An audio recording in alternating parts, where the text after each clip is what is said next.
The Walking Weapon, Josh Alexander, and you're listening to Total Nonstop Impact.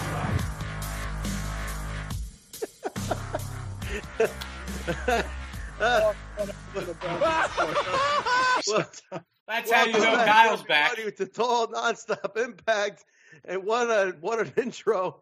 What an intro! My God! On top of that intro, we got Josh Alexander introducing the show. What in the hell is going on? There is no better way to bring back the one, the only. Kyle is back. What a scumbag! No better way than that damn intro. Kyle, what's up, man? Well, you know, when you hear the wacky bites and crazy intros like that, you know the Kyle man is back. The Impact fans, Impact tribe, the listeners, I know you missed me, except for that fucking asshole Mark that made fun of my accent like a month ago. I didn't forget about you. Sorry, Mark. I'm back. He's back. But we didn't come alone, Kyle. You did not come alone. We brought a heavy hitter here because your comeback, Kyle, could not be just like, hey, we're bringing Kyle. Kyle brought some ammunition, and ammunition is a loved member of the Impact Lounge. What a loved member of the Total Nonstop Impact show. Professor Jaybone's in the house, too. Jaybone, say what's up to everybody, please. Jaybone. Well, I'm Jaybone. Hell yeah, that's me. What's up, guys? He's even got a rhyme. He's even got to give him the bone. They want the bone. They got the bone. In my ass. Bone's in the house with Kyle. What's up, gentlemen? Kyle, how you doing? Doing good. It feels good to be back. It does. It's been a while. Let me tell you something, Trent. The summer of scum is upon us because school's out for the janitors. School's right. out. I'm back, baby. Summer of scum. I'm going to be here all summer. That's right. The scumbag is here to stay. The sound bites. What a scumbag. It's all here to stay all summer. My God. It's been a long time. Been a hell of a long time. In the meantime, Kyle, lots changed around here. I mean, Dad came back. Dad came back to the lounge. And started a new family, by the way. I saw he has an AEW channel going now. Oh, dude, lots changed. Yeah. I did Jaybone show while you were gone. I did a bunch of solo episodes. It's been a very very quiet and lonely month here. Well, I mean, the fact that you had BQ on last week shocked me because BQ was like the father that went out for cigarettes and never came back, but he actually did come back. Hey, party people. It took him a while. Hey, party people. There were times I cried at Jaybone's shoulders. I mean, I called Jaybone. I said, "Look, can I just do your show, man? Because that's what I'm saying. I got nobody here." It's like he came back, but it's like he came back to tell us, oh, yeah, I did go and get cigarettes, and I have a new family over there. See you later. And he splits again. So. It's like the dad that shows up at the end of Waterboy. Oh, yeah. Oh, good one. But back to that intro, though, Trent. I don't know how I came up with that, but it got me thinking, how much better would that be if we write an actual parody song like "Livin' La Wera Loca"? That would be gold. I think the public wants it, Kyle. I'm going to ask the loungers, leave a comment if you want that. I think they'll do it anyway. She's a knockouts champ, living La Wera Loca. Oh, yeah. She We're already will kick your ass. We can do this. Oh, you gotta do it like her though. La Wera Loca. Oh, it's great. It's great. Some of my finest work, if I can toot my own horn. Ty Valkyrie is a listener of the show. She called us out for calling her scumbag of the week a couple weeks in a row. She publicly punked us about it, Kyle. And in Philly, like I said, I was talking to Raj Singh, and she came to say hello to him. She laser beamed, looked right at me, and is like, I know who the hell you are, you son of a bitch. Well, dude, at the tapings, at the episode we're talking about right now, because I was in the crowd, I was there during her match. Me and Whoopsie, scumbag of the week, during her entrance, and I promise you, she looked at me and made eye contact. She heard it. She heard me say it. I promise you, she did. That's amazing. That's awesome. That's great. But guys, we are here to talk about the June 14th, 2019 episode of Impact Wrestling, live from the Melrose Ballroom. Kyle's in the house on this one. Oh, yeah.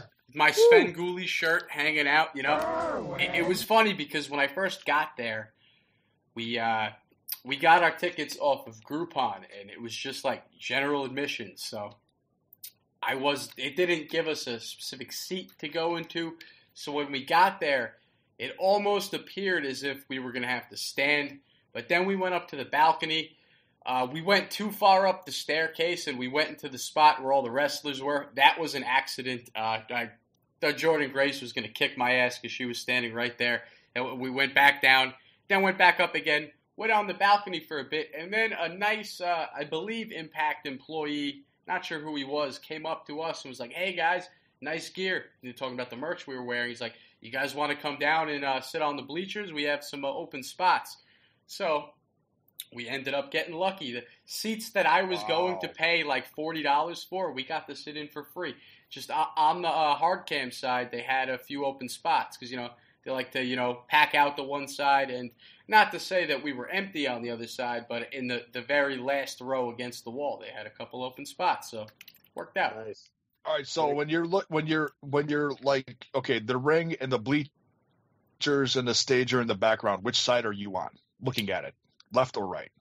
I'm all the way in the left corner. Look for the Sven Gulli T-shirt. I'm not on the episode too much, but if you know where to look, I'm there. It's one of those type of things. Like I'm not the star of the show, like Trent over here, who's all over the Philly tapings, by the way, all over him. Good to know people. You know what I'm saying? Just get it on that front row. He was sucking that camera, man. Yeah, but it's like Trent gets to go backstage at every fucking Impact show. He's my co-host. Why don't you hook me up with those connections, Trent? Why am I still in the nosebleeds? I'll tell you what, Kyle. I think what's going to help it is now that after this La Wea Loca song gets released, we're gold. We're on Ty's VIP list after this. We got to be. If I record a good parody song, I might even be able to get her to like remix it or co-sign or something. She could be like my Cardi B on the song. I don't know. Well, listen, I think it's going to be a lot of fun when that thing comes out. We're gonna piss people off. Or we're gonna make them love it. She's a knockout champ, living the way I look. Can I ask you a serious question before we kick into this? What in the blue hell is a Cardi B? All right, Jaybone. I'm the young millennial here on the show, so I'll fill you in. I know you're more of like a Pantera guy, These young Thundercats. And this is I great. tell you, Trent, what's going on here? I can hashtag Cardi B now and get that activity on these podcasts now. Well, Jaybone, you opened up the show with a freestyle, so it's old school. I know. You like Paul's Boutique. I saw that the other day on your Facebook. You're an old school Classic. Beastie Boys fan. I respect that. But Cardi B is the latest sensation in the hip hop world. She's a famous female rapper, smashing the charts and all that with her hits. And when I see Taya out there, she reminds me of this rapper. I don't know why. I feel like Taya, draws from her a little, some inspiration, I actually know who Cardi B is. I just love saying, what in the blue hell is a Cardi B? Well, you got to sound like a dad. You're Uncle Jaybone. Uncle Jaybone's got to live up to that. I got kids that are teenagers, so I got to bust their balls. Oh, so you know this shit better than I do. Who knows? Good stuff, guys. Good stuff. But guys, Kyle's in the house on this one. I was in the last time. I was in Philly. Kyle's. I mean, we're on site, man. We are not like other Impact pods, Kyle. We're on site here, man, and we bring a professor to come on, too. Oh, good for you. Yeah, good for us, indeed. But let's dive in, boys. I want to dive right in. Hold on a second, Trent. I want to also just mention something for the tribe members listening right now. We're changing up the podcast in the sense that no longer are we going to open the show reading all the comments. Trent let me know that he's received a lot of feedback. People want us to dive right into the review when we start the pod after, our fun little quick banter like you're hearing right now or just heard. But we're going to take little breaks throughout the pod. Like, we'll stop in the middle of the review and read some comments, maybe do some news, maybe do the old top 5, all that stuff, So we'll have our segments, here and there throughout the review. For the people that strictly wanted to hear a review, I feel like it's probably annoying for them to have to, skip ahead through the comments. I get it, but you should listen to all of us, you bastards. Like, listen, we got to listen to the people, Kyle. We're a podcast of the people, Kyle. That's right. It's a work in progress. Here's what we're gonna do. We put that out there. We're doing it like this. I want all the feedback. We ask for feedback. You guys give us feedback. We love it. We like the fact that you dog us when we need to be dogged. We like the fact that you praise us when we need to be praised. Give us your feedback. If you like them the way they are, where the comments are, good. We get a majority of that. We're gonna do that. You like them peppered in, we'll do that. It's what you guys want. We're gonna do because we are, Kyle. I mean, our listeners speak for themselves, man. We got to follow the crowd here. Yeah, and if you want to contribute some lyrics to the Loera Loca song, please leave them in the comments right now. Absolutely. This is a group thing, That's how we roll. Jaybone, you got to get in on this, man. You got to get in on this too. Co-writer credit here. I'll do a verse. Hell yeah, man. That's good. I mean, we're gonna get this thing published. I mean, I got plans here. I got big plans. I mean, we're gonna make some coin on this. Serious dope. Get Hemi in. Oh yeah, heavy metal remix. I'm throwing a couple riffs in there. Why not, boys? Why not? Let's do that. Do it. I'm down. Do it. You can do it. But all right, guys, let's dive in here. We're gonna kick it off here. The show opened with a pretty epic match with a good result. I like this. The North, Ethan Page, Josh Alexander of our latest intro. Thank you, Josh Alexander. I got that in Austin, Texas. He was on the AAW show with me in Austin, Texas, and he had been busting his balls. I mean, breaking his balls for weeks at a time wrestling. And I said, Josh, I need a drop for the pod. And he complimented the podcast. He listened, gave me a nice endorsement. He said, absolutely. And he was tired as hell, but he threw that down. So thank you, Josh Alexander, for that little bumper. And you learned your lesson. You did not have him say Trent and Kyle because we figured out last time when Rich Swann called me Carl in the recording. Yeah, Rich Swann called you Carl, which I didn't catch initially. You want to tell Jaybone about that, Kyle? Well, actually, let me just play the clip right now. Let's for anybody who wasn't listening back then. Let's we haven't done that. Play. We're at that point, Trent, where we've been around for so long, we can finally play old clips. So yeah, let's play that clip quick, shall we? Me and Rich know each other from AEW, so I was like, hey, Rich, you do a drop for me real quick for my podcast. He goes, oh, dude, yeah, absolutely, man, no problem. So we went off to the side. He was just about to run out. They had a bus ready for the guys. I was like, Rich, drop this drop for me real quick. And he did it, held the phone, he knocked it out. And I was like, thanks, dude. And he's like, all right, cool, man, I'll see you at AEW. And he runs. And then I just sent it to you right away. I didn't even like listen back to it. Carl. And the surprise you texted me with about a couple hours later was, he said Carl. Carl, right now you listening to The Cart. Charisma, athleticism, and raw talent. And what you're really listening to is Total Nonstop Impact with Trent and Carl. Don't you dare miss a lesson. Oh, yeah. Carl. But you know what, Trent? I think we're going to keep this and play it anyway, because I can't waste such a good piece of audio. And what you're really listening to is Total Nonstop Impact with Trent and Carl. What are we supposed to do, not use it? No, we haven't got to use it. I mean, Rich Rich, he knows you as Carl, so he might as well roll with it. Yeah, I might as well be Carl from now on. I guess that's what's going to happen here.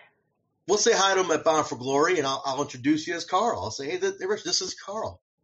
And he'll say, hey, what's up, Carl? How you doing, man? You enjoy that drop? I appreciate the hell out of it, though. Shout out to Rich Swan for taking the time to do that. I do appreciate it. See, I don't want it to come off like an entitled prick and just, be upset about it. It happens. I'm Carl, Mistakes happen. I'm just Carl. And that was it right there. That was the that was Rich Swan calling Kyle Carl. Yeah, and I didn't catch it. So Jaybone, a little backstory here.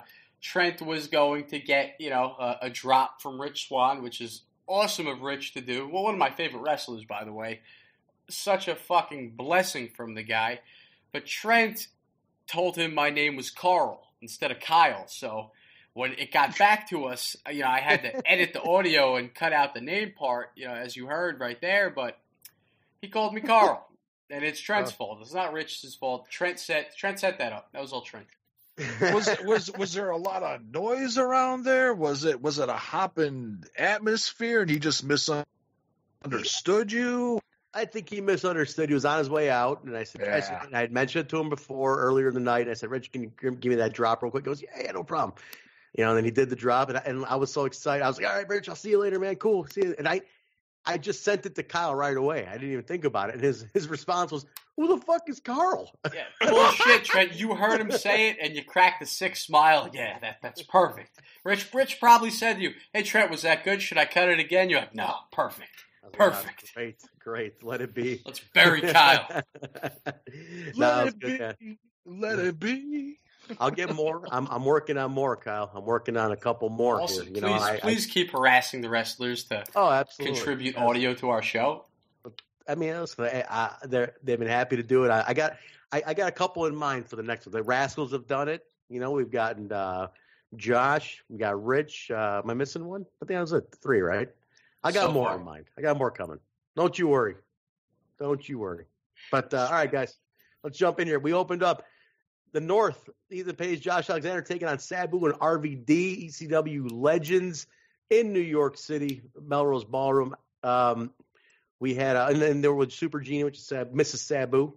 This was pretty interesting, guys. We had, there was a stipulation on this too, which I didn't catch when I was watching it. But the winner of this match would face LAX for the tag team championships at Bash at the Brewery, which is right before Slammiversary.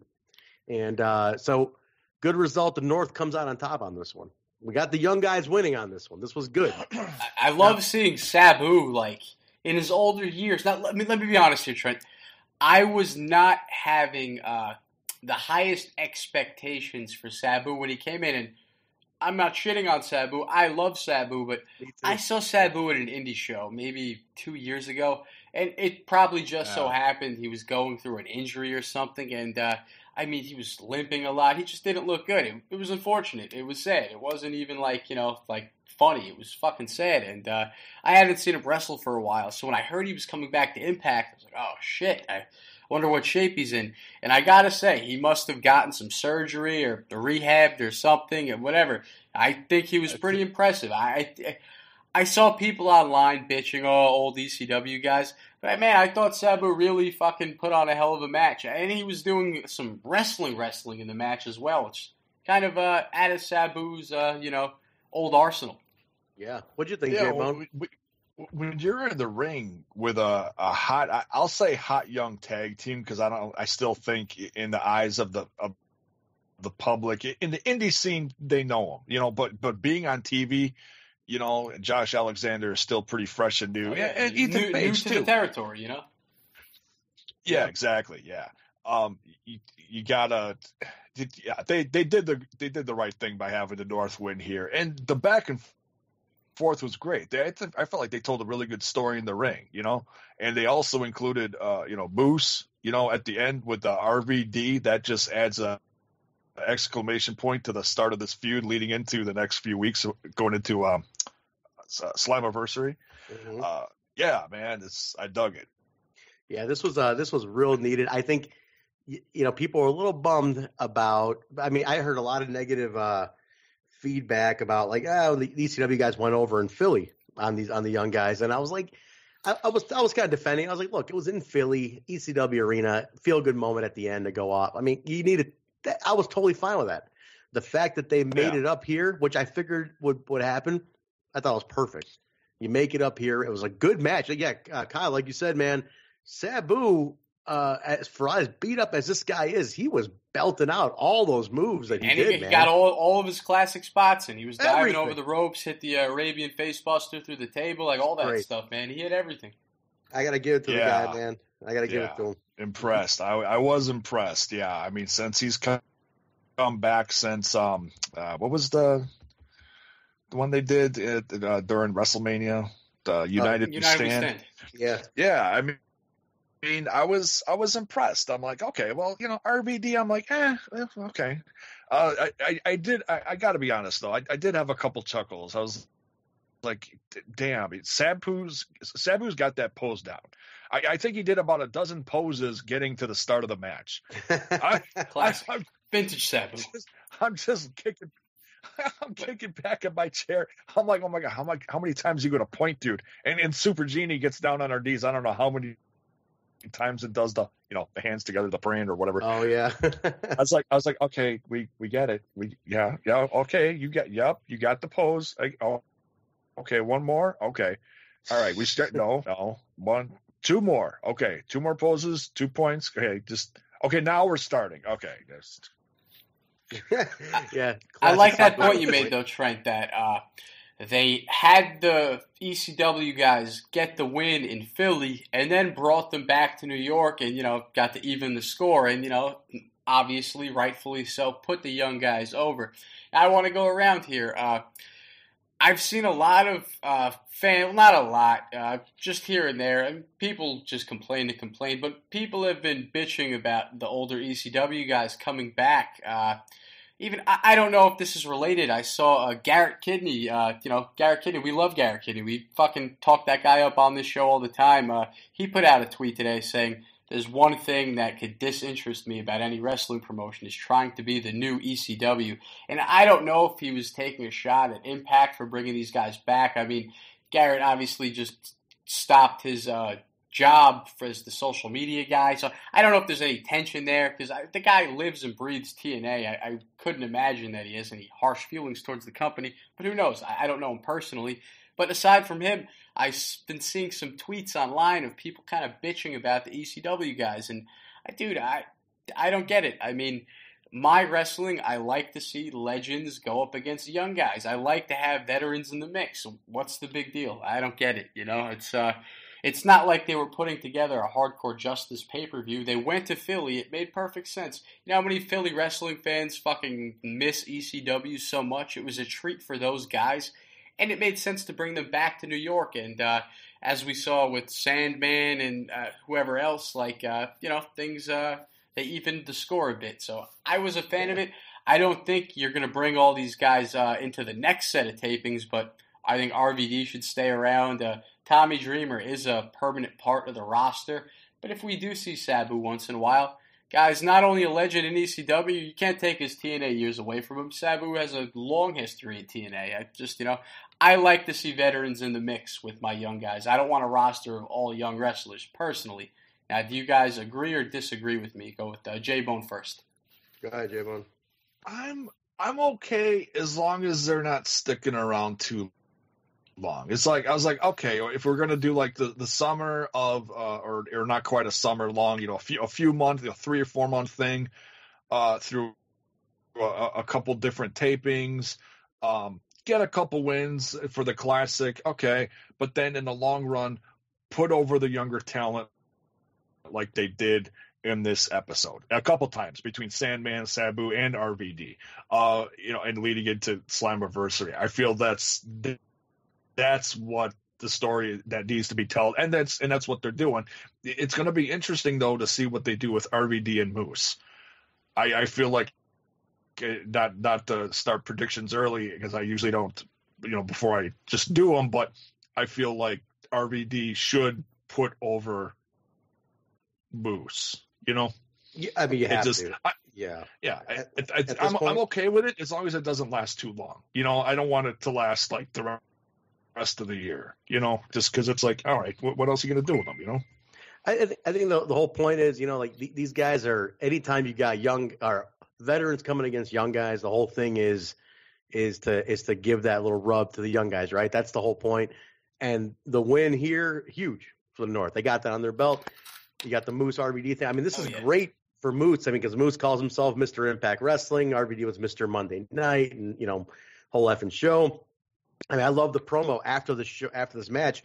Moose is in the back, and he's really upset about the whole thing, and he talks about how I think last week he had mentioned how I used to watch RVD, now I'm gonna be the one to take him down, and basically he's declared war against the veterans like the ECW guys. So I like it. It's kind of like it is a torch pass. We got that with Kenny and Sandman and Eddie Edwards with Kenny and everything. Oh yeah, these are nice moments of passing the torch, man. Absolutely. And it's funny because when Moose said in the post-match promo that he's going to kill ECW, like he was like, what are all these ECW guys doing here? It's funny to me because it's like he just like reminded me of all the people on Twitter, that were saying that. It's like now they can get behind Moose, even more. Yeah. Absolutely. Moose needs cool. that. I want him to be like one of the top 3 heels in the company, and this will just help him even more. Absolutely. Like I feel like in the past few months, Moose has we've talked it so much on the show how he's come into his own as a character, Money Moose and stuff like that. Oh. But in the process of all that, I feel like we kind of forgot how dominant and super athletic Moose is as like a dominant competitor in the ring. Now let's like show the people again, like the character part is established. Now let's show them, this guy is a fucking force to be reckoned with. Remind the people because he's been more of like a chicken shit type character. Yeah, I think this will be the thing that does it for sure. Yeah, and with getting, it's okay. And now with, I think if he's, it looks like he's breaking away from the North, which dude, Ethan Page. Okay, when they're in the hallway, and Moose is talking to the camera, and he's yelling at the North. Just look at Ethan Page's face throughout that whole thing. He's great. They're gold, man. The North is gold. I'm calling it right now. The North are going to go down in history as like a big Impact tag team. Oh, dude, they got these it. guys. These guys are legit. I mean, they're shoot best friends, and I have loved. I mean, they were attacked. They used to be called the Monster Mafia back in the day. They were in AAW early on, and both former champs for us at AAW here in Chicago. Like, so I'm very familiar with the two of them. And when I knew once like Page was floundering a little bit, it's kind of just. He was like becoming a go-to guy for like an all-utility guy for a little bit. And I was like, and then you heard Josh sign. I'm like, that's it. He's just a holding pattern. Now he's in a holding pattern until Josh comes in. This is going to be on fire. And I knew it. I knew the second you let these guys run, they're going to tear it up, man. I agree with you, Kyle, man. This is going to be a great team for Impact. Oh, yeah. And I got to say, Ethan Page is one of my favorite people outside of the ring in the sense that, dude, he's such a good company guy. Like he's always promoting Impact, always speaking positively about it. He stands up for the company and tweets sometimes. And like you said, it was like he was paying his dues to the company in the beginning, and now it's like, all right, now we're going to let him go. Now we're going to let him rip. But not once has he ever, I never saw him tweet out any displeasure or anything. Even with all the shit we're reading about Killer Cross and Scarlett's contracts, he was the one to tweet like, hey, nobody made them sign those contracts. Like Ethan Page is a guy that'll really put Impact Wrestling on his back. And I just hope that management is paying attention to that because, I mean, that means a lot, He's not one of those guys that just works for the company and is just completely silent or complaining about things online or anything. Just a true company guy. I agree, man. Yeah. I saw that. I saw him do that, and that's how I became a fan of his when he was the top heel in Evolve. And I couldn't believe it when he left there, whatever the reason. But I was like, Paige has got to be champ. And when they didn't make him champ, then they didn't put him on top after that feud with Darby Allin, which was feud of the year, in my opinion, 2 years ago, I was shocked. And then he left, and I was like, okay, now we really get to see what he's going to be, you know. And it was one of those things, kind of like being a fan of Cross. Like, you know how good he is. You got to be patient to see where he gets planted, what opportunity he's going to take, who's going to give him that chance to shine. Boom. You know, Paige is here now. He's really going to get the chance to shine, either whether it be in solo matches or as a tag team with Josh Alexander. It's like, I couldn't be happier. Yeah, hell yeah, man. He's I do appreciate that whole thing when he jumped in on the contract talk and whatnot. If you're management and you look at a guy like this and who has the guts to speak out and be up, and he even said, he was like, look, these guys are my friends, but I'm going to call them out for the truth, you know, and he was upfront about it. Man, I respect the guy who stands by his word. So what did he say? Tweets, I didn't see that. Make the fans happy, make the fans, you know, proud to support the company. A guy like that is important. And you see the stuff he can do with his vlogs and stuff. He's just a really strong hand to have. Yeah. You were asking Jaybone what he did was so there was some talk that came up, you know, about the Cross. I saw all that. Yeah. I'm just curious to see what he jumped in. He said, look, he says, because David Starr jumped in, right? David Starr is the independent. He's the patron saint of the independent guys, right? So I'm furious about this. So he was pissed off. And Paige said, look, at one time, those contracts didn't have a name on them. So they knew what they were signing. He said, if the contract was so bad, they shouldn't have signed it. They should not have signed it. If it was that bad where it's going to be a long-term issue, I mean, they should have known what they were signing. He goes, I signed a contract knowing exactly what it is with Impact. That's what I did. If this one was so terrible, nobody forced them to sign it. He goes, nobody forced me to sign my contract. And he goes, look, these guys are friends of mine.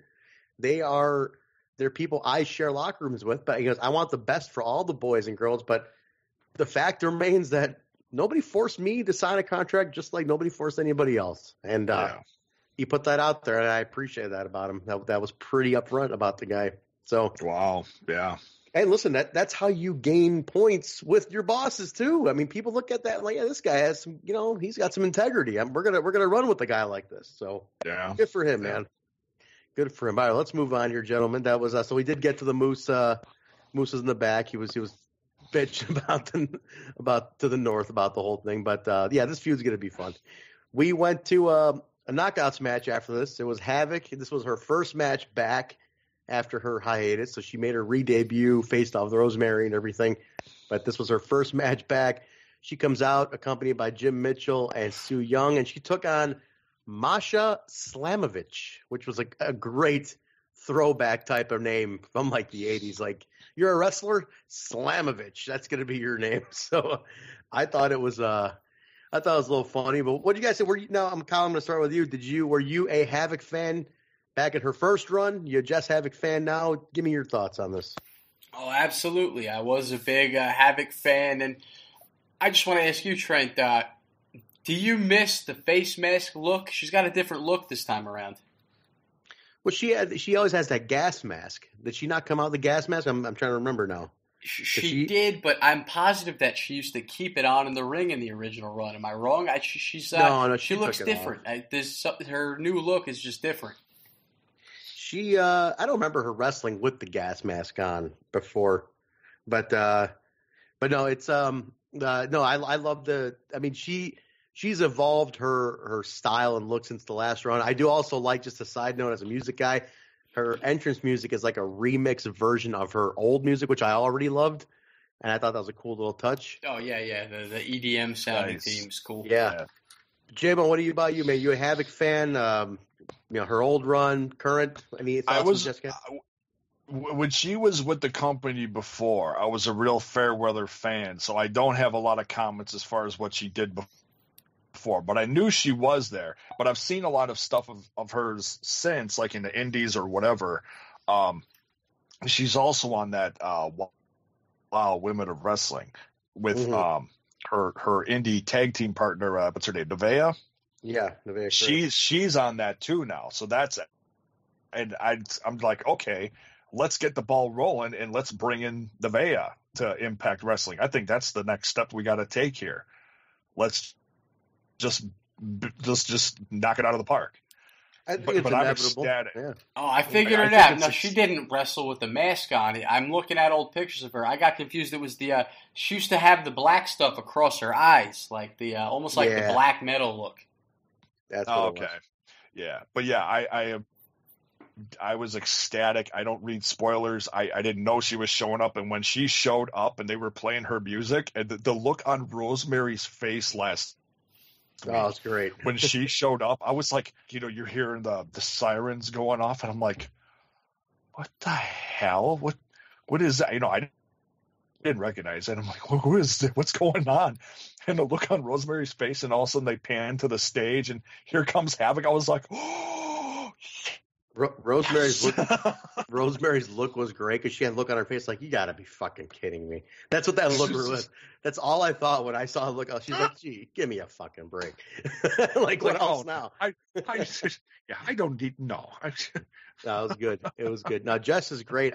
She's a former Knockouts champ, which I think what Josh did mention. Kyle, kick the reminder to the audience that Josh did mention to everybody that there was, she is a former Knockouts champion.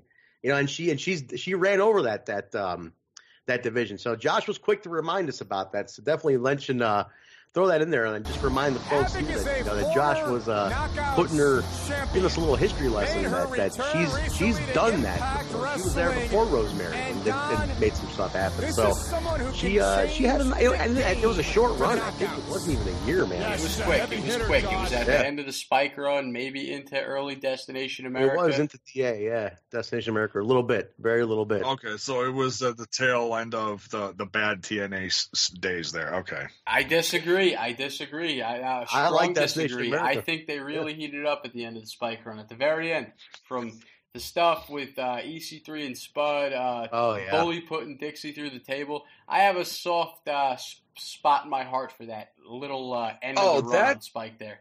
Because the Manhattan Center tapings, those were fucking awesome. Yes. Yeah, that time frame was good. I'm thinking of like between 3 to 4 years ago. Oh, okay. Now, and actually, funny tie in there, Kyle. We're going to get to that Dixie spot because that was the Impact Plus moment of the week. So we're gonna talk about that in a little bit once we get to that. But let's just talk real quick. Jim Mitchell cut a promo after Havoc disposed of Masha Slamovich pretty quickly. Jim Mitchell cuts a badass promo. I tweeted out at that moment. I said, please, never, ever, ever take this man off of TV ever again. Because he is way too goddamn good. He literally, guys, I'm going to tell you this. He dresses and looks like that full time. that's Jim Mitchell. He will use your broken, so this dude is great. He's an incredible character. He basically put the promo was, he was basically targeting Rosemary and Taya. You got to put the two top knockouts on notice that my little stable here with the other two are coming after you guys. So. That basically aiming for the knockouts belt, which I love. I love that Jim Mitchell's leading the whole thing. It's so perfect for him. And he retweets us all the time. All the time. Minister, thank you very much. That's awesome. Like I said, nice. He is a great dude. If you guys ever get a chance to meet this man, go out of your way. He is one awesome guy. But, if Impact would come around here. Yeah, I'm hoping. I mean, look, it's inevitable that a Midwest spot has to happen, Jaybone. I mean, it's got to happen. It's inevitable at this point. Like, MLW took that brave step and stamped it right in the middle of the right in the middle of the country, right in Chi-Town, and then worked their way up to Milwaukee's a regular spot. Now it's time for Impact. Boom, hit the Midwest. Let's light it on fire. Hey, you guys got House of Hardcore there for the Blizzard Brawl a couple of years ago, didn't you? Yeah, that was same venue too as MLW ran. That was last fall, winter-ish time. That was fun. And maybe you had a nice Impact on Twitch going on with House of Hardcore over there, so Jaybone can come see Impact in any capacity.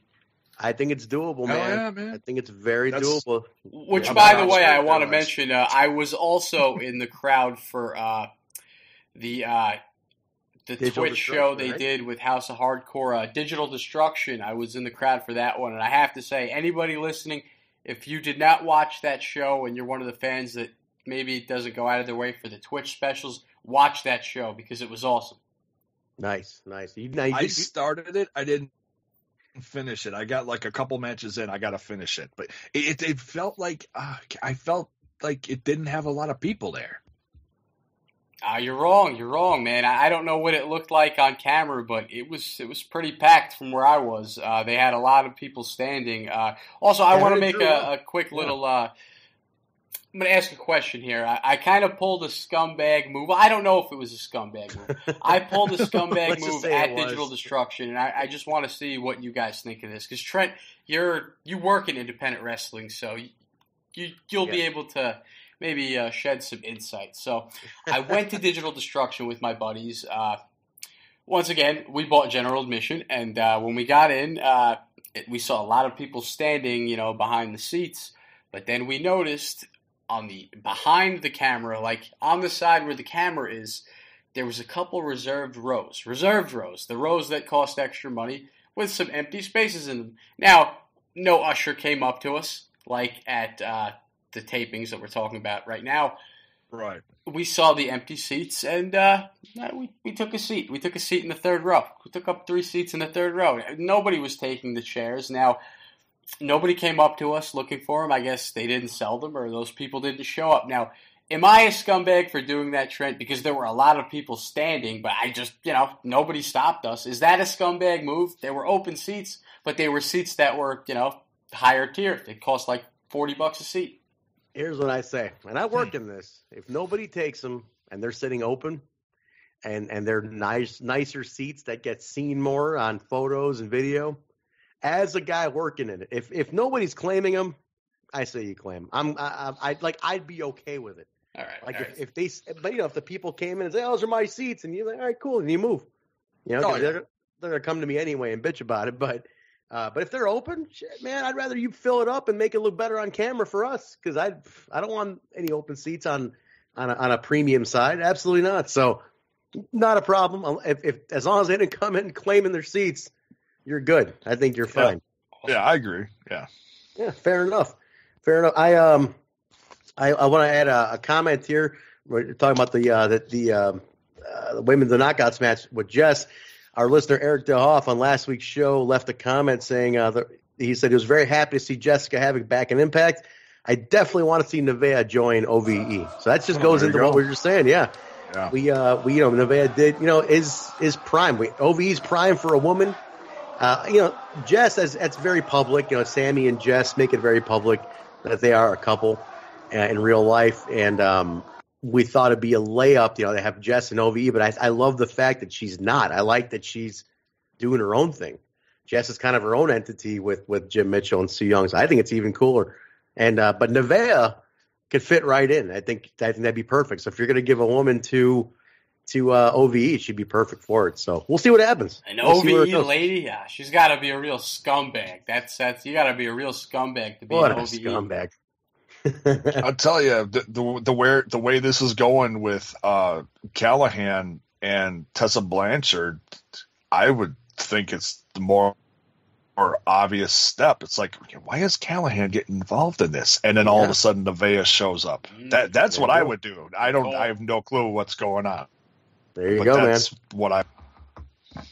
Speaking of OVE, and another comment left on last week's show, I want to just add it in since we're talking about OVE real quick. AK Infinity said that I think the long-term plan is to have OVE win all the titles by Bound for Glory, because I'd love to see Sammy versus Cage at Bound for Glory. There's a backstory, so that's pretty cool. I could be the main event. I'd love to see those promos leading up to that. Things like that. So we'll see. Long overdue. So we'll see where they go, guys. All right, but let's keep it rolling over here, guys. We had a fun. This match, now you might say I'm a little biased, but this match, I got buddies in this match, but this was a fun match. And you don't see this too often. You don't see Raj and Cody Deaner having a solo match without their other guys, without Jake and Rohit. But it was Raj taking on Cody Deaner, and this was a blast. Now, Kyle, I want to ask you real quick before we even jump in, because I love this match on tape, on TV, but this was – did people – please tell me people reacted to it as well as I did, because I was popping. I mean, Gama's faking heart attacks. Oh, it was unreal. Here's the thing, though, Trent. It was a great match. You know, they had the audience going, but I have to fucking say something. Gama came out and cut a great heel promo when they did their entrance, and they cut it out of the TV show, and nobody saw it. Why would they do that? Why? Why can't we get Gama cutting his promo? Why? It was awesome. We got a shortened version of it, though. I mean, because he did the intro. He still did a little intro. But No. From what I saw, he just did the quick intro, but there was a promo before that. He came out and talked shit to the crowd. You're not even doing that one. Bummer. I would love to have seen it, man, but this was fun. I looked at it like this, and I'm going to get your guys' opinion. Jaybone, I'm going to start with you in a second. You're not even doing that one. Cody Deaner and Raj Singh are two kind of gimmicks that I'm like, the New York crowd is like, this is so anti the style of stuff an East Coast crowd's into. And I'm like, they're more into the blood and guts, the more like serious shoot type stuff. Wow. These guys are straight characters, like straight up fun, playful. And I was like, man, they gotta crucify this match. But I thought they jumped into it pretty well. I mean, Cody's great at pacing a match. Raj, I think, has gotten better because of this match. I thought he looked great. Jay, well, let me start with you. What was your take on this match? And then Kyle, I'm going to come to you about the live reaction. So, Jay, take it away on this one. Dude, I have been waiting so long for the Desis Hit Squad to get taken more seriously and to have matches like this. I mean, you can have a serious match and you can have fun at the same time. But yes. Raj has needed a win like this. And don't get me wrong. I want to see the Deaners do great. But I don't feel like they got to win all the time just because they're charismatic. They're fun to watch. They don't have to win all the time. They shouldn't lose all the time either. Right. But this was a very important win for Raj. It was a great match. You know, some interference, you know, from Gama and other stuff. And then, you know, Jake getting involved and all that, whatever on the outside of the ring. A little bit of chaos was all right. And, yeah, Raj getting the win, tremendous. So we haven't seen him. I can't remember the last time we've seen him in a singles match. It's been months. I don't remember seeing him. I can't remember one and getting a win. He's always the one getting pinned. Kyle, live, what was the response to this one? Because I thought I popped for the Gama heart attack spot. I was laughing, and he got up and faked the whole thing. It was fantastic. The Gama heart attack is like it's expected at this point. It's awesome. You heard Josh on commentary. So is this like the fourth heart attack he had? Like seriously, splice that in. I want you to put that in here. I want people to hear that. Oh, leave Gama alone. He's a senior citizen. Unhand him, you brute. Oh, he's having call the EMTs. He's down. Gama's having a heart attack again. This is like the fourth. Don't make fun of it. It's a medical condition. You know, it was a great match. The Desis Hit Squad killed it. The Deaners killed it.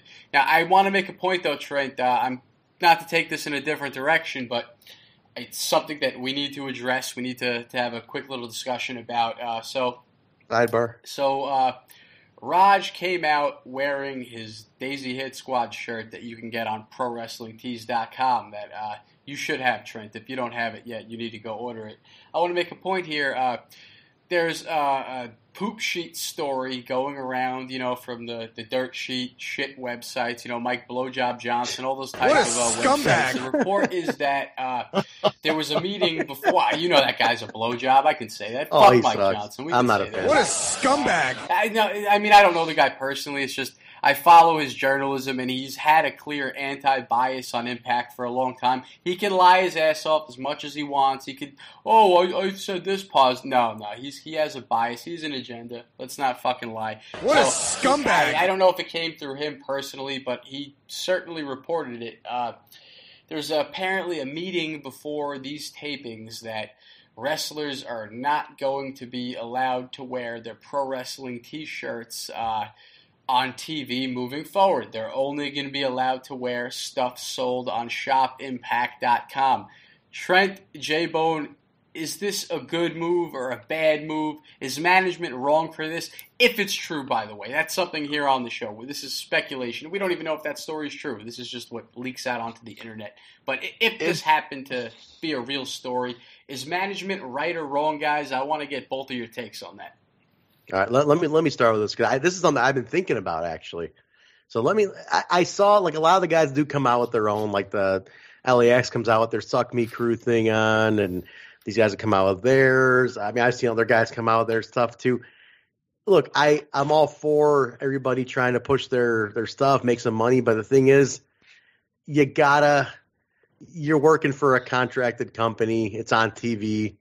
Why would, if this is true, I'm with Impact, saying, hey, you got to come out with some company stuff on. Because, I mean, like, it's a matter of perception. You let guys come out with their own stuff, and it's like the perception is everybody's running their own show, and it's like, are you independent contractors? But at the same time, it's like you're supposed to be showing a united front on TV as this is Impact Wrestling. So it should be more branding. I mean, that's what the WWE is. That's what they did to gain their empire. Branding. It's not unexpected. I mean, this is something that if any of these people went to the WWE the next day, they're gonna say, take those shirts off. You're wearing one of ours. I mean, that's how it works.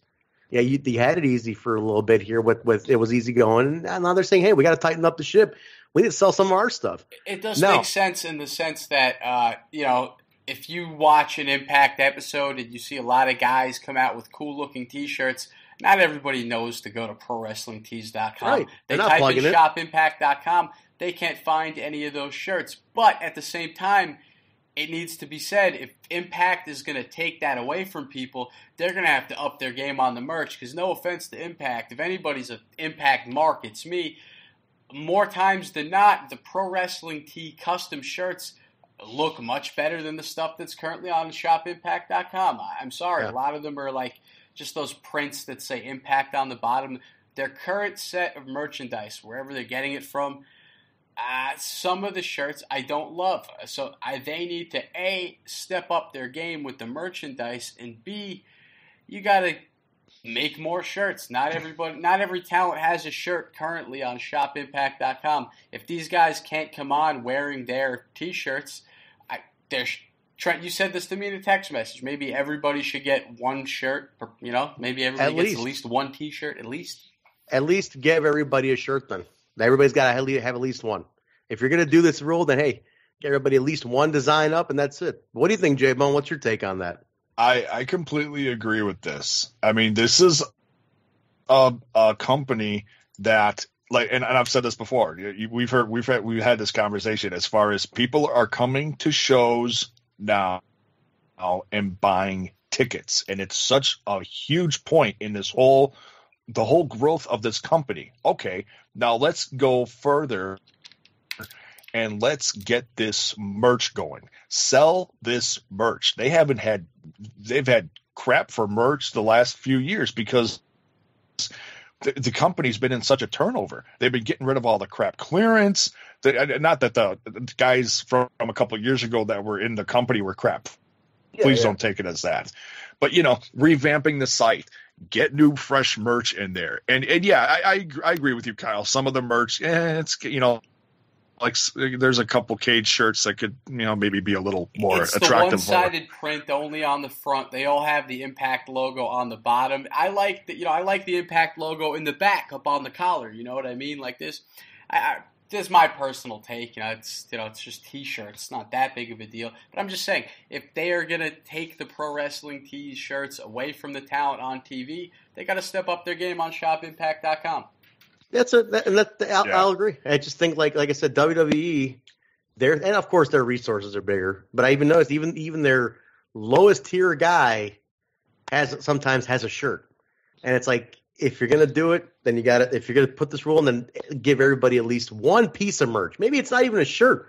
Give them a piece of merch, something like wristbands. I remember, like, back in the day, the Fortune faction had wristbands. Aces and Eights had wallets. I mean, give everybody something. Yeah, but they have been doing better very recently. And while we're talking about merch, I have to bring up that at the show, I bought this nice OVE hat, and I love this OVE hat so much, and it passed the wrestling merch test. Do you know what that is, Trent? Do you know what the wrestling merch test is? Let me guess. When a total stranger who's not a wrestling fan goes, "That's a cool hat. What is it, or where'd you get it?" Is that it? I was at Stop and Shop getting some groceries a couple days ago, and some guy working behind the counter just looks over at me and says, he had like a lip ring. I could tell he was a punker. He was a punk rocker. He looked at the OVE logo and he's like, "Wow, what brand is that? That's a really cool looking hat. What is that?" And when I told him it was a pro wrestling hat, the look on his face just kind of like shifted. And I'm like, no. Don't think of John Cena and stuff like that. That's not what it is. I'm like, look up Impact Wrestling, look up OVE. I promise you'll like it. And he said, all right. He's like, I liked wrestling, years ago. I just not really into it anymore. But I was trying to tell him about OVE and stuff. Like, I think I might have potentially made a fan. But yes, the hat passed the merch test that you guessed, Trent. If you're wearing a piece of wrestling merch and a random person just thinks the logo looks cool, pass the test. That's it. Yeah. Why do you think the NWO logo was what it was? I mean, Jaybone, we're a little older. We can attest to this one. The NWO logo, you had people just wanting to wear that shirt because it looked cool, right, Jaybone? Yeah. I mean, you remember that, like that phenomenon? You'd see people just wearing it. It didn't matter who, like what it was to some people. Still do. Let me say, you guys were there. I was too young. I want to know, at the time, what was a bigger shirt, the Austin 316 or the NWO? I was too young to know. In my opinion, Jaybone, I'm going to ask you in a second. To me, the NWO shirt. I know Austin shirt was big, but the NWO shirt, dude, you would see everybody. I don't care how many Bullet Club shirts have been sold now. I don't see them in public nearly as much than I do as I do at a wrestling show. But the NWO shirt, dude, you could be at church and the goddamn priest was wearing an NWO shirt. That's how that was, man. I'm not bullshitting. And Kyle, I want you to sound clip this because I want you to sound clip this, man.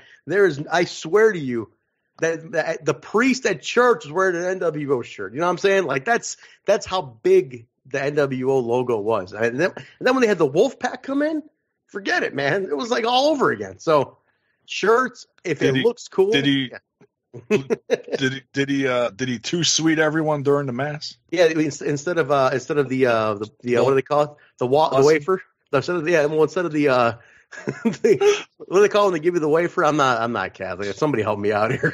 But what Dane Cook called the Christ checks. The Christ check, the communion. Instead of communion, he would just go up and too sweet everybody. That's how it worked. I'm going to hell. It's like the bagel and the Chex Mix, like the little bread piece. We used to end every sermon with the Father, Son, and the Hulk Hogan. It was nuts, man. It was wild, brother. I mean, he'd walk up to the altar with the NWO music playing. It was nuts. But no, going back to the merch real quick before we're going back to I agree, man. I would love it. I want to see more merch out there, dude. I want to rock more Impact merch. I got a bunch. I got a shit ton of Impact merch. I'm wearing that OV hat right now. That's awesome. I want to get one of those too, but that's cool, man. But yeah, let's wrap up this match. Raj gets the big win. Huge for him. And like I said, Cody's great at selling it up. And I don't know if you guys caught this. They played it up even more on Twitter for like the last 2 days. So I love that these guys are very dedicated to this feud. This is a nice built feud. So I like it. This is fun. A lot of fun. Yeah, I agree.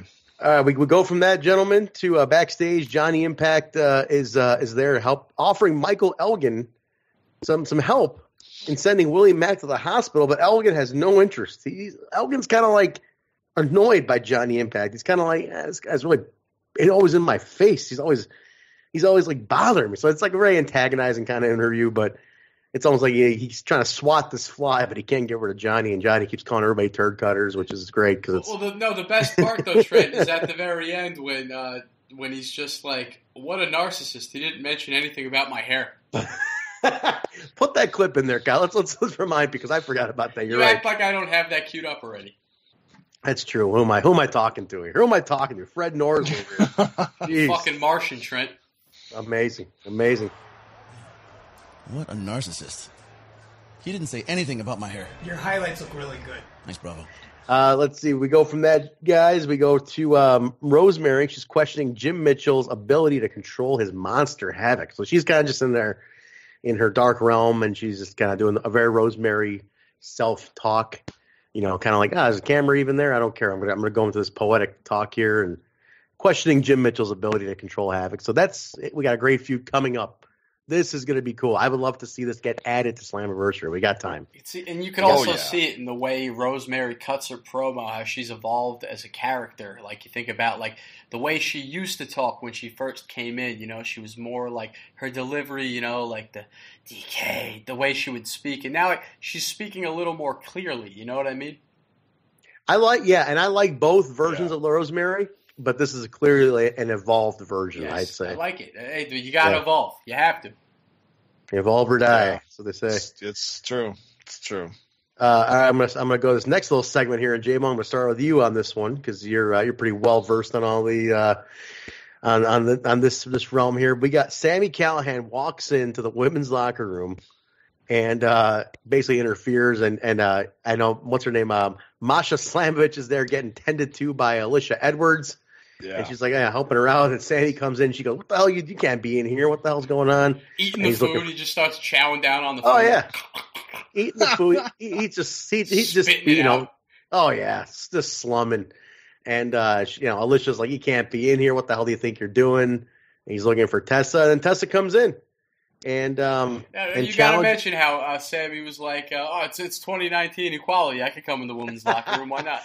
I was shocked he didn't throw in a Me Too in there. I was like waiting for, I want to be like Me Too or some shit. Yo, this place is nice. This is way nicer than the men's locker room. You do not belong in the women's locker room. You need to get out, I don't Sammy. belong here, Lish. You know what? It's 2019. Equal rights. I belong wherever I want to be then. No, you don't belong in this locker room. You need to get out. Man, I mean, if anyone could pull off throwing that in there, I think it's Sammy. But Tessa gets in, and she challenges Jake Chris to a match next week. So, intergender, Jaybone, what's your take on intergender wrestling? I want to get your opinion. Kyle and I have talked about it. What do you think about it? I like it. I don't want to see it all the time because I think it is unique, but I think if there's a brand that can pull it off well, it's Impact Wrestling. I feel like other places when they're trying to do, it's like, okay, let's say, like all of a sudden, say just to pick two people out of a hat, let's say, oh, okay, well, we're going to have Seth Rollins face off against Charlotte. People go, what the fuck? Are you what? Yeah. Why? You know, they've been building up Tessa's character, and they've been using male heels to do it, which is very unique. You know, it's a brave thing to do because not everyone digs it. Eli Drake died over this, all right? Eli Drake died over this. Who died over this? Eli Drake in Impact Universe died for this. He did. He died. Yeah. He died on the cross for this. Yeah, he's stuck in purgatory. He's nowhere now. No, he'll land somewhere. The guy's talented. And it's not his cup of tea, and that's okay. But Callahan's he's put this on his back. He's doing it well. And Tessa's been doing this since she started in the Indies over the last a few years. I mean, she's still I could call her a young buck, you know what I mean? But and I think she's got some growing to do, but she's tremendous. Yes, she is tremendous. She's definitely one of the top girls on this roster. I like I said, I don't want to see this all the time, but if it's to build up Tessa for bigger and better things for a while, fine. That I'm good with it. As long as it's done well, they're not just doing this for shits and giggles. I think there should be a story behind it because it is unique. I can't wait for the day that we get to see that true buildup of Jordan Grace versus Tessa, because I feel like Jordan Grace is on that level of super dominant, just like Tessa. I thought you were going to say Jordan Grace versus Brian Cage. They've done it. Well, they've done it. That's why I know. That's why. but she was still new. I feel like Jordan has a lot of she has to lay out that body of work. It's going to mean more in the future. Yeah. I think if any two people can pull this off, it's Sammy and Tessa Blanchard, though. I mean, talk about giving credibility to a style, and on top of which, I look at it like Sammy is looking at it like, hey, Eli Drake refused this, and it could be great because Tessa is such a star. To be the one who feuds with her intergenderally, it's like you're gonna get some shine for working with her. And Sammy's like, hey, you know what? I'll do it. And I love that. I'm like, this guy's a go-getter, man. I'm sure he's behind like making this happen. I think it's great. I'm looking forward to it, honestly. I'm not a big intergender guy, but I think you put Sammy in it, I'm in. I think he can make it look awesome. And that's Do you think the end game in this is Sammy versus Tessa at Slammiversary? They could be. It most likely is probably what it's building up to. I'd like to see Sammy in going for something else. Maybe not at this time. Maybe we can work on it after Slammiversary to get him towards the title. I hope it's what I said earlier. Like if it is Sammy versus Tessa Blanchard and it's just a dogfight. They're just scrapping and it's ugly and they're just knocking the crap because she's tough. Oh, she's totally tough. It's not Alyssa, and I'm not knocking Alyssa Edwards. It's going to sound like I am, but you throw Alyssa Edwards in a ring with Sami Callihan, you look at this and Sammy's going to eat her alive. You put Tessa in the ring with Sammy, it's different, Big time. But yeah, we'll see. Kyle, what's now they don't now you're taping, Kyle, and I don't think they probably didn't. I probably know the answer to this, but they didn't show any of these segments to you guys, did they? Did they screen them in? All right, so we didn't see any of the ones on this episode, but they taped things. See, on Thursday night, they taped this episode, but there was a few things they taped, I guess, for the following episode, and we did see something very important, I guess you'd say, on the screen. But for the most part, no, we didn't see the promos. So certain things were out of context to us. But hey, I mean, gives you a reason to go home and watch it again. And that's what I did. Absolutely. Okay. Cool. All right, cool. Let's keep going here, guys. So we'll see where that goes. But next match, Jordynne Grace taking on Madison Rayne. This was a match to me where I didn't have much expectation going in. Jordynne's solid. This was, and then you had her taking on Madison, who I've been complimentary and critical on. I've been harder on her because she's a veteran and she's in a position where and I feel like she's been getting too many wins as a veteran coming in to help the young girls. I know they've justified them with story, but I felt like it's been a little too many wins for her. So I was a little hesitant on, but this match, it really, I think once it hit third gear, it was unstoppable. It started off kind of wonky, but this once it hit third gear, I thought it was great. And then you had Kiera Hogan on commentary, really pushing up this heel character, new look. So there was a lot going on, and I thought they kept me interested in it for sure, especially with the in-ring how it kicked up. So Kyle, let me start with you because you were there live. I know you couldn't hear Kiera, but she was out there. You figure they were building something. What was the reaction to Jordynne and Madison? Give me your thoughts. All right, well, let me give you the rundown here. Kiera coming out with the blue hair and the different theme song. Now, there's a new Kiera Hogan in town. Established. Oh, yeah. We know that. She was great on commentary, too, by the way. Fantastic. Awesome. She did a great job. I liked how Don kept joking about her replacing Josh. That was pretty funny, but... Oh, that is. It was hysterical. I'll find some good clips there. But the match itself was my favorite match of the night. I thought they really stole the show. I really liked it. And, to be more specific, this match was great because it had the crowd on the edge of their seats, but it even had that, side of... all right, when Madison fell off the ring apron and hit her head on the guardrail, everyone, when you can pull the crowd out of it and the whole place goes, oh my, when the fake becomes real for a second, that stuff's that's what makes a fucking classic. And man, I really think they tore the house down. And I gotta say, I feel like people are a little critical of Madison in the sense that she got all those wins over Taya. She's came in a little strong as a vet, but I mean, as long as she's not champion right now, because she doesn't need the belt. She just doesn't need it. She's almost like she kind of took the Gail Kim spot because Gail Kim's technically retired. I like Madison Rayne a lot, and she has a lot of history with the company. She's one of our veteran knockouts, and I don't think she's past her prime, per se. I think she's still in great shape, still puts on a great match. But I don't want to see her at the top of the card as champion, without a doubt. But this match was fucking fantastic. They both went out there and killed it. And like I said, it had everybody on the edge of their seats. And that spot, especially when Madison fell off the apron, like the whole place was shocked. They killed it, man. Yeah. Jaybone, what do you think, man? Word for word, dude, 100%. This was match of the night, and I even retweeted that. And that even got a retweet from Jordan. So thank you for that, Jordan.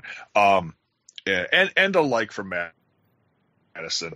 But yeah, absolutely. And I honestly looked like I felt the same way. Looked at this match and I'm like, okay.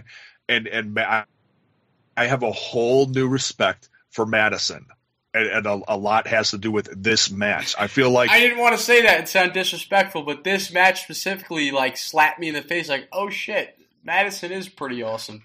Yeah. And the fact that I thought she was going to get in the ring and they were just going to wrap it up because that fall looked bad on TV. I was like, oh, and it happened so fast. I was like, oh shit.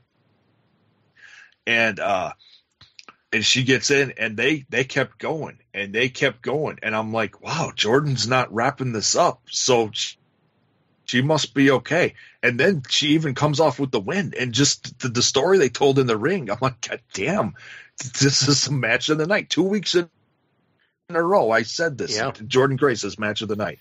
Unbelievable. On top of which, you had Kira on commentary furthering all of it, which I thought was great. I'm like, she's on commentary making everything you're seeing in the ring twice as good because she's furthering another story parallel. She's building – And the guys on commentary are help building her character. Oh. And but Kira's interesting. You know, she's not obnoxious. She's very conservative on building this whole heel, you know, which is good, you know, because she never was like uber. She didn't go from like uber bubbly to uber like maniac evil. She's building it. So I'm going to stay patient with this. I think she's going to do fine. She's another one who's done a lot of growing as a performer all around over the last 2 years. Oh, yeah. I also want to make the point that she still refers to herself as the girl on fire on commentary, but her hair is kind of blue now, so it's like she should be like ice cold Kira. You know what I mean? I think, correct me if I'm wrong, guys, I think she did refer to that. She definitely did reference that, how like hotter fire is blue. Oh, like when, I didn't even think of that. I missed that. She did say something. I think it's in there. Yeah, no, that's legit. Wow. Yeah, and I think I love the fact that, you know, you have such a veteran, you have Don Callis, who essentially, if you catch this, this is real animal. This is my producer side talking. This is me really looking at it, but he was doing such a great job, essentially being her, almost like her commentary agent. Like he was setting her up so perfectly with color commentary that she was able to flow. And I've never heard Kira talk that much. And he had her just flowing because he was really, you could tell most of the interaction with Kira is Don, while Josh is keeping the match commentary going. Don's peppering it in, and he's keeping Kira talking. And I'm like, brilliant. I mean, he was helping her because he knew, like, it's her first time on commentary, really, like, get her through it. And she did fantastic. The two of them was awesome. And again, that's my producer side talking, but if anybody caught that little detail, definitely mention a comment. Like, let us know if I'm not the only one who caught that. But I thought that was great. And give Josh his props, man. I think that I don't think that Impact fans realize how good we have it with Josh and Don every week. Big time. No disrespect to announce teams of yesteryear, but Josh is a play-by-play machine. He reminds me of Joey Styles. If you want, Josh has a lot of haters, man. I hated Josh for years, and he won me over. Josh won me in Impact Wrestling. When he first came to Impact, I'm not going to lie, I thought it was a bad WWE cast-off signing. I wasn't big on him at all. And he came in, and man, the guy is fantastic. He's a great commentator, and he does not get his props. I think Josh needs to get more respect from the fans. But, dude, I think he's got it, though. Don Callis is A-class, man. Don Callis, throughout the whole show, he was doing callbacks to, when Rob Van Dam was out earlier, he explained the network storyline. Dude, Don is just fantastic. I keep hearing rumors online. I hope they're not true that AEW is trying to sign Don. I do not want to lose Don Callis. No way. God, please don't. He's just essential. Josh and Don are one of my favorite commentary teams ever. I'm saying it. Great chemistry. Great chemistry. Amazing chemistry. And then when Kira comes in, they still have it rolling with the jokes of her replacing Josh. They were hysterical. No, the two of them just flow. They flow, man. But we'll see. We'll see. I think Josh has gained a lot more respect from Impact fans in the last year than he had before. Since Don coming on, and then just people see how much Josh working Matthews the Twitch does. stuff, doing the writing articles online, running the social media. Everything. Josh does everything, man. The dude is he is the heart and soul guy in the company, man. So I think people really gained respect. And at the end of the night, when we were leaving the building, I caught him right outside. He had his backpack on. He was leaving. I was like, "Have a good night, Josh." And very nice. Looked at all of us. Have a good night, guys. Nice guy. Wasn't a dick. I thought he'd be a dick in person. He was cool. He's a little quiet a lot of times. Anytime I've come across him, he hasn't really been too social. But on the same note, I'm like, before the show, he's either prepping, and after, dude's probably tired as hell. I never caught him outside, so maybe outside he's a little more relaxed, got a little fresh air. That's cool. But yeah, I guess I never really had much interaction with the guy. Well, the only reason I thought he was going to be a dick is because I've heard him say on podcasts and stuff, take pride in the fact that he doesn't talk to fans or anything like that. He might have been hyping up the GOAT stuff, but seemed like a nice guy. Yeah, pretty straightforward dude, man. But let's wrap up the result here. We had Jordan was distracted by Kira, and then Madison gets the win on Jordan Grace. And so, again, another big win for Madison, but with story, which is the part that I'm willing to let it go. And Madison, you have to keep Madison booked strong because it's going to mean more down the line when she does do a torch passing storyline. You still have to keep that stock there. Yeah, for sure. Oh yeah. So we'll see. Yeah, you're right. I mean, again, she is a veteran. She stepped into that Gail Kim spot now. That's where she's at. She's a TNA original, man. Multi knockouts champion. You can't take that away from her. And can I say, dude, she looks amazing. I mean, she's had a kid. That body, I mean, her body's on fire, man. She looks phenomenal for wrestling as long as she has. She looks incredible. Josh is a lucky man. She does. Luck, yeah, Mr. Matthews, lucky guy. So. Good for them. Good for both of them. So next match, guys, another torch pass type of match. Again, people were upset in Philly that the Sandman and Eddie got one on Cross. People are big on Killer Cross right now, especially with the controversy going on. They were really pissed that he was booked like he was in Philly. But I said, just wait, give it time. You had Cross and Sandman on this show here. Quick match. I mean, Sandman went right for the attack with the kendo stick, and he swing and a miss. Cross gets in the cross jacket. Sandman fades. That was it. It was fast. It was pretty fast. So, but then you had Eddie Edwards came out. Eddie comes out, uses Kenny 2.0, and fends off This Cross. isn't over. Yeah. I mean, great he made feud. quick work of him as expected. That he was booked properly there. I can't see anyone complaining there. But I'd like to share a little something with you, fellas. I don't think it made it to TV, but so when this match was going on, I'm a big mark for Sandman, and I'm a big mark for Killer Cross. I love both these guys. Somebody maybe a couple seats down from me, very smarky fan, probably had a Bullet Club shirt on. He decided to shout out, nobody asked for this. He was talking about Sandman. He was just one of the people that was annoyed that Sandman was wrestling. And I looked over at him and I said very loud, "Whoopsie can confirm. Whoopsie heard it." I was like, "I did. Fuck you." And the guy didn't say a word. I shut him right up. He said it loud, a nice loud "fuck you." Because I love Sandman. I love Killer Cross. Take your fucking smarky fuck. See, that's the thing I hate. I hate when fans come to wrestling shows and attempt stand-up comedy throughout the show. Oh, yeah. It's fucking annoying. Like, a joke here and there, maybe one or two a night, that's cool. But the one guy that has to shout is his comedy throughout the entire show. Like, dude, go home and watch on your couch and fucking talk to yourself, asshole. You're not going to ruin the show for anyone else. Oh, yeah. Like, when I went to the MLW show, that was a blast. And I booed the heels. I cheered the baby faces. I think the only thing I said out loud that I could think off the top of my head is I told MJF to buy a better looking clothes for his girl, and that kind of got a small pop from the crowd. Didn't come off on the show, but I was like, God, it's our poor Aria Blake, dude, wearing that little ugly green thing. What the hell's the matter with you, MJF? Jeez.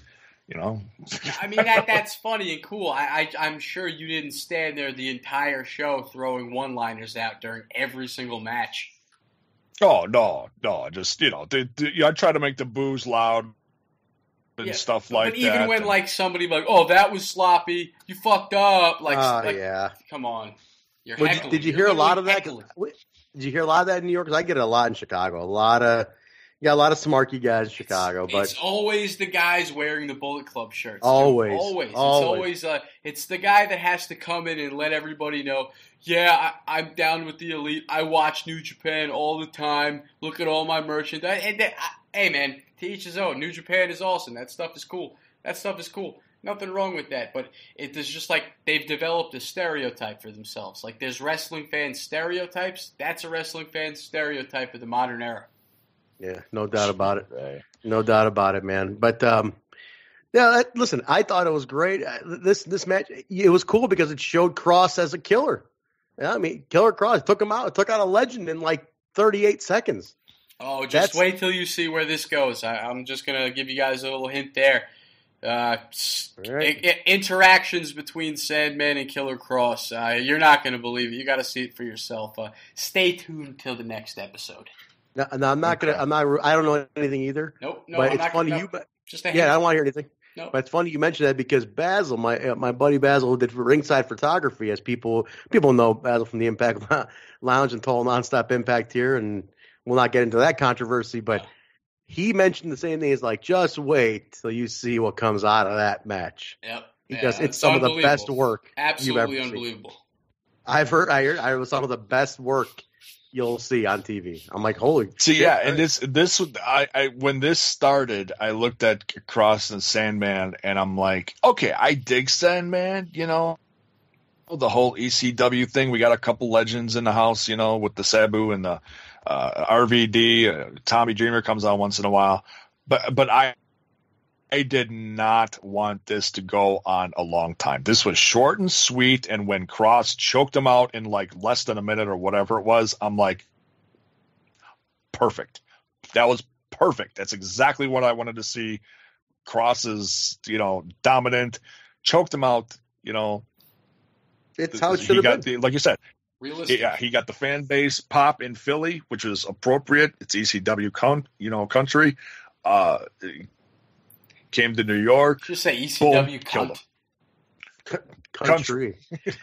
He stopped for a second. He was like, ECW cunt, ECW country. So you saying ECW cunt is now a soundbite. It's ECW cunt. You set yourself up. You've been sound bitten. It's ECW cunt. Sound bitten. Once you become a Kyle soundbite, you're legendary. Forever. That's not the first one. I got the Jaybone. It's ECW I have cunt. another Jaybone soundbite that I lost. It's Jaybone doing his Dusty Rhodes impression. And I was gonna if you will, and I was gonna throw that in throughout shows, and like try to trick people and make them think it's actually Dusty, and not even tell anyone it's Jaybone. So I gotta find it. I have it somewhere. Nice. Somehow we had a Dusty Rhodes bite. Is that you're telling us, Kyle? Dusty Bone. It's the Dusty Bone. Dusty Bone. Let me get some Dusty Bone right now. Come on, Jaybone. Let me tell you something real quick. That's it. That's all he's got. He's here all week, folks. Jaybone will be here all week. Try the pork. Try the brats. Oh, the brats. Yeah, Jaybone, you're Wisconsin. It's the brats.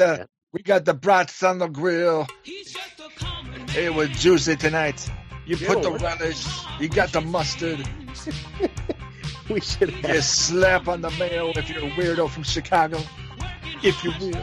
We should have Sammy Callahan at Dusty Bone's house over having brats and see how that conversation goes. And let's see how that works out.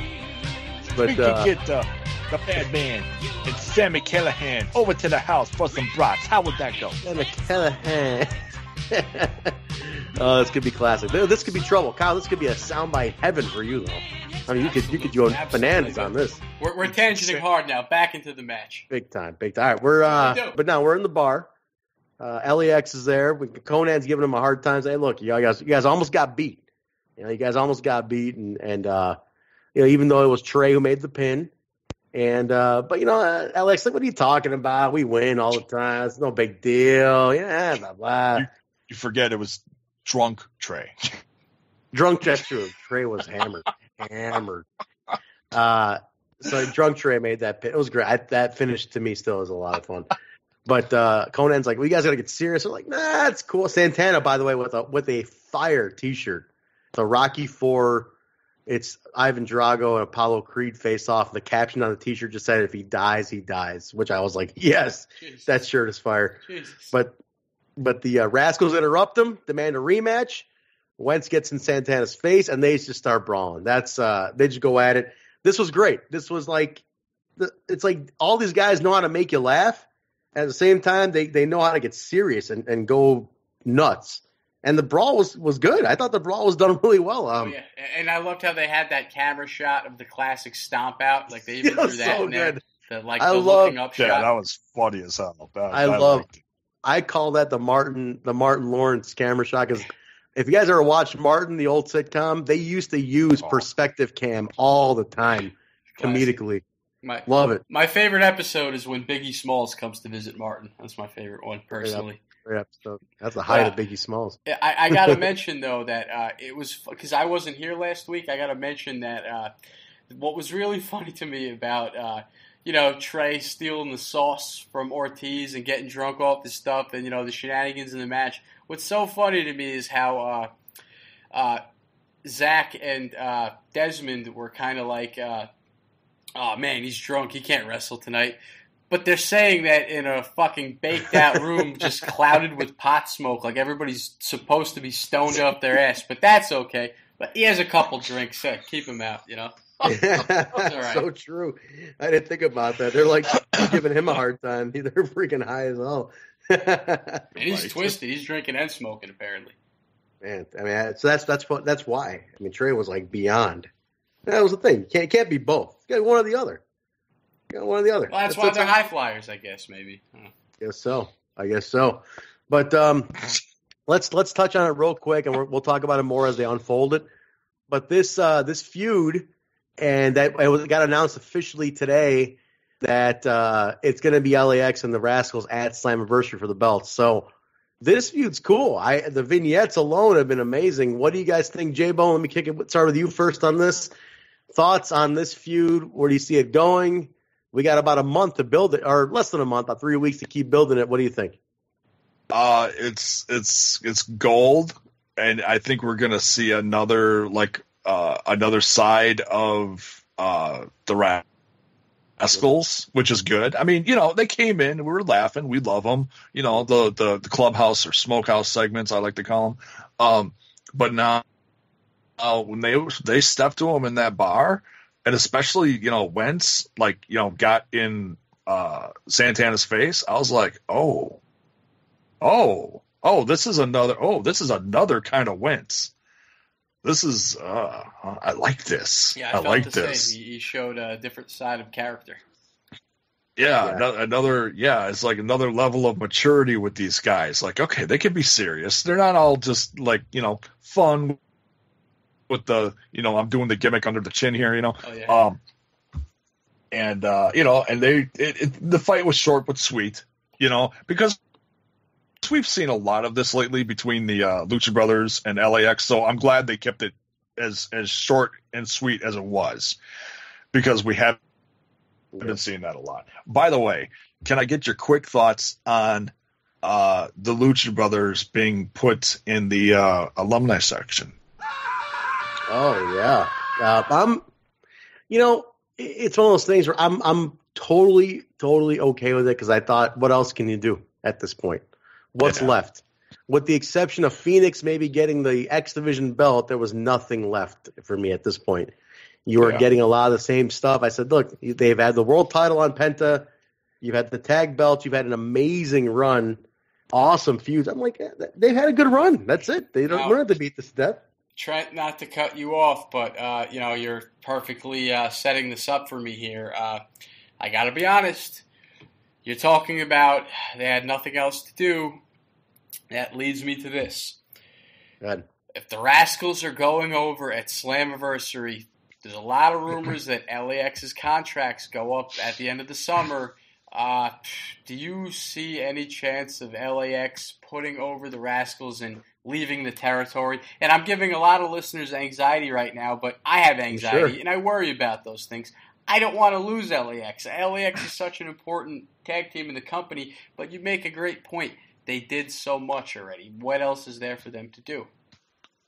Yeah, I feel that way about LAX, and they've proven themselves all over the indies, and in this brand has made them a top 3 tag team in the world, in my opinion. They are one of the top 3 best going across any brand, all over the damn world.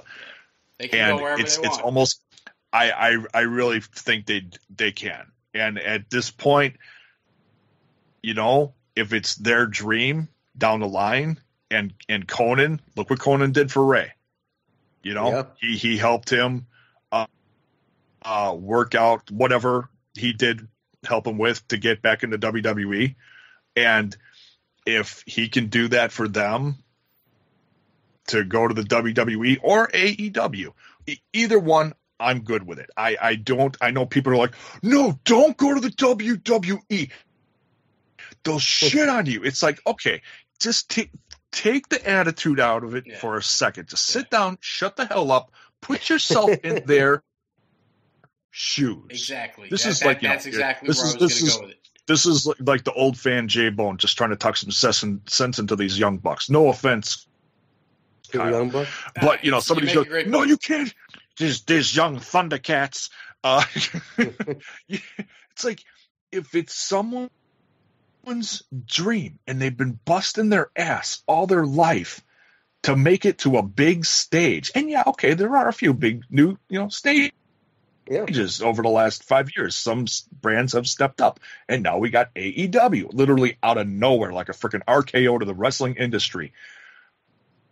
But a lot of wrestlers still want to go to the WWE. You can't knock them for that. That's their dream. It's the stage. It's the stage. It's WrestleMania, Royal Rumble. It's the action figures. It's all that, man. It's the whole package. And I think of LAX as these young guys. Like, let's face it, if they're going to stay at Impact for their whole careers, in a way, they're holding themselves back from a lot of money and a lot.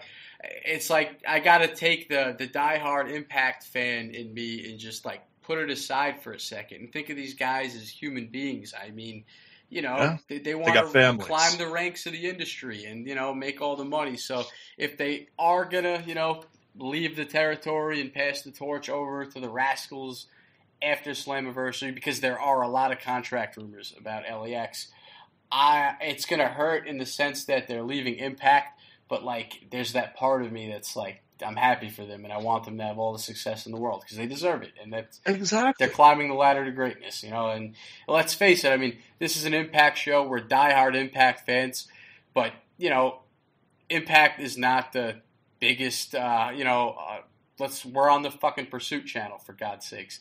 It's there's and they don't even show it. They don't even show it some weeks. Sad. As much as I love the underground atmosphere and the independent, what Impact is, if these guys want to go cross into more of the mainstream and make all that big money and get the WrestleMania payday and stuff, good for LAX. They deserve it. But there also is that immature side of me. It's like, stay in Impact forever, please. Well, here's the thing, right? It's WWE. One thing that the WWE can offer that no other company can is that licensing. You can go work for AEW, but you're not going to have the action figures and video games and the greeting cards and the stickers with all your name and face on it. That's the one thing where, like, look, it's an evolution. I mean, you work somewhere, you want to get promoted at some point. I love Impact. I am a big loyalty guy. I loved it. I love when I see a guy stick with a company and its loyalty, but I also look at practicality. LAX, if they do go, are we really going to be upset? I mean, they did everything for years. I mean, you really got the best of Ortiz and Santana. They did everything for this company. Yeah, could feuds keep coming? Absolutely. But them going up leaves 2 more open spots. Yeah. And now you have the North. I mean, we just talked about it. The North is the next big thing. That's 2 more spots. Yes. Now you fill the North in, and then you got the Rascals as your chance. Now you got the North. And then, there's tag teams out there on the scene right now. I mean, there are tag teams. The Desis Squad, for crying out loud. There are right tag there. teams.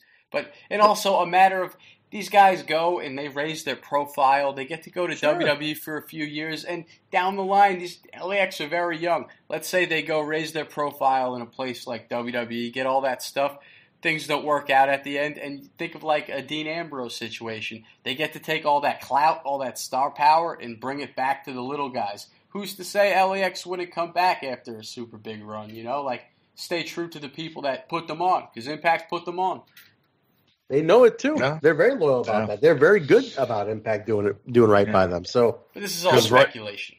Because now, I tell you what, man, you want to compare like what companies look like compared to like 20 years ago. Impact Wrestling is the ECW of wrestling 100%. Right now, and that's not a bad thing. No, I like it. I like that they're the edgier brand. They're the one. They have the underground following. I like it.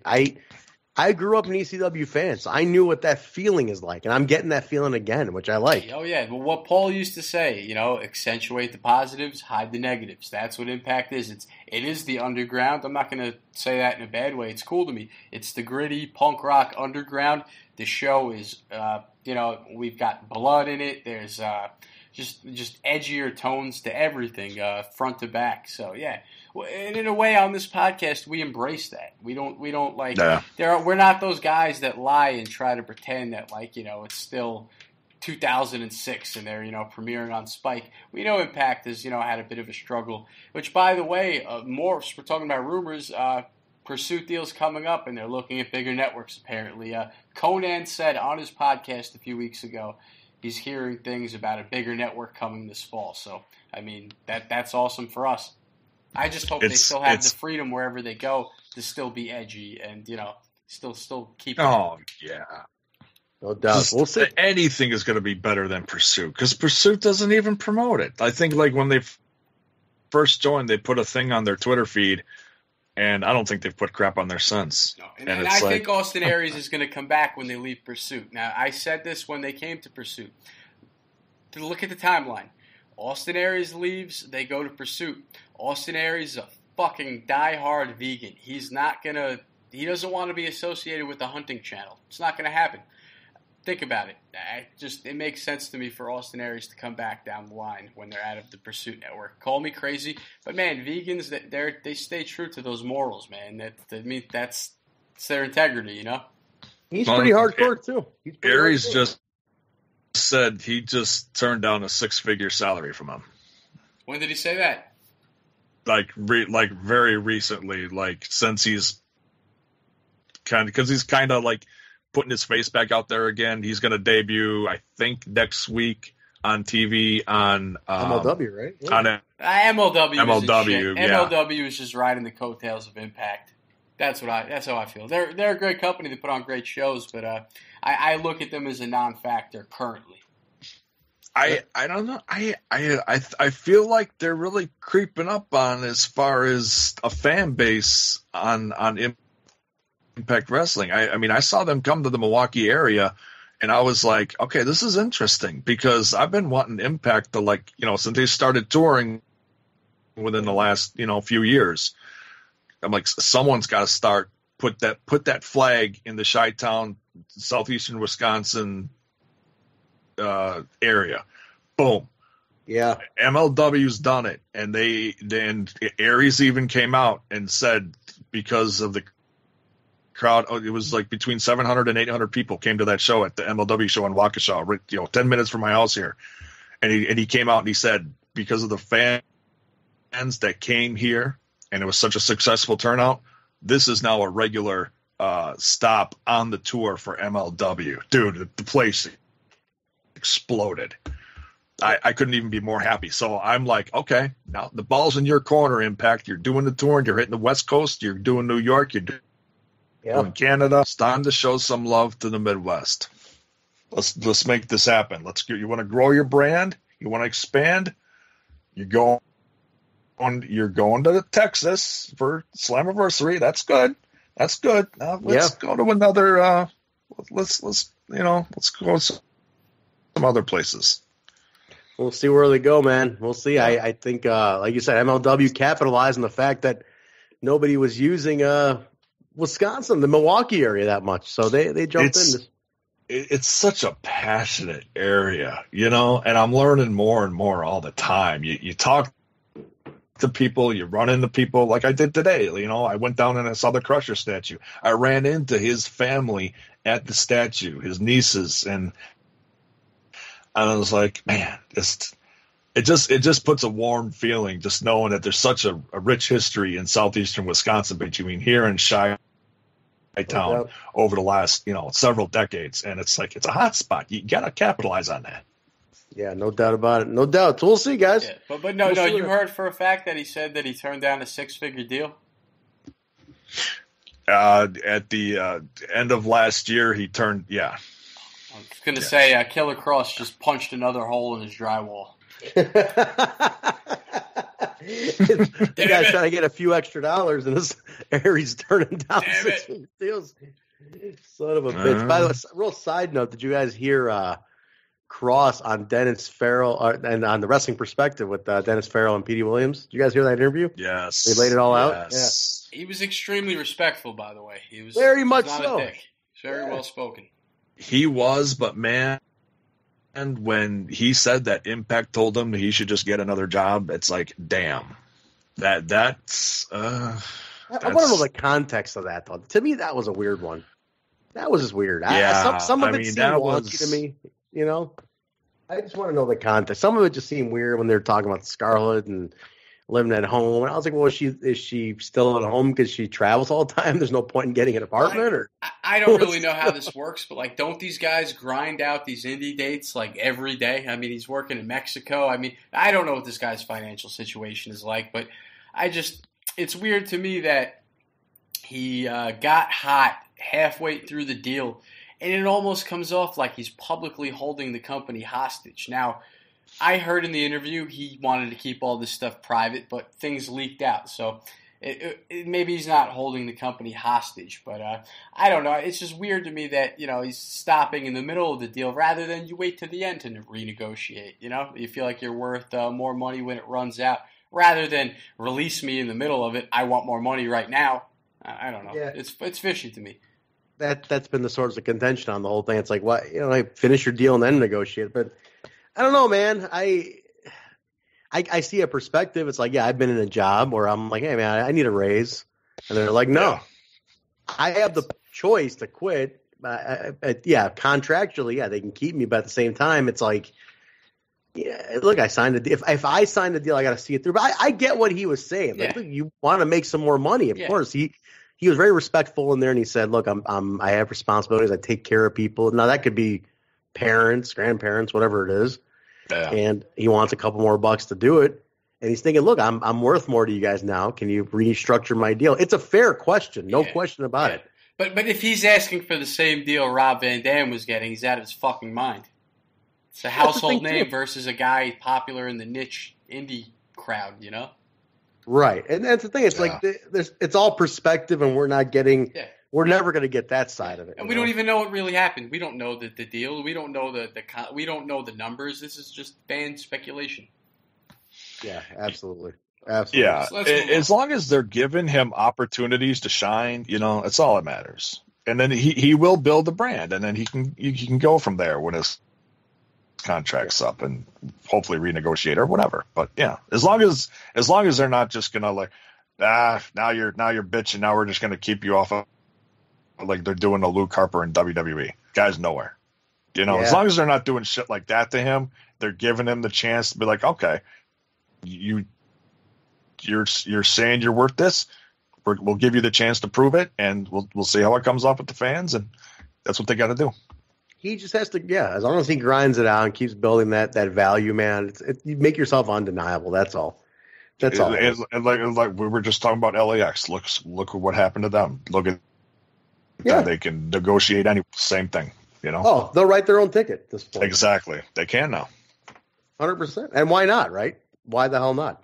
Well, good for them. Yeah. Let them do it. So that's good, guys. I like that we touched on it, because I know a lot of our listeners in the Total Nonstop Impact listeners have been wanting to hear that perspective on this whole thing. Yeah, they get annoyed that we try not to dive into like the dirt sheet rumors, but you know, we review the TV show. But once in a while, it's like, we got to talk about this. It's very relevant conversation.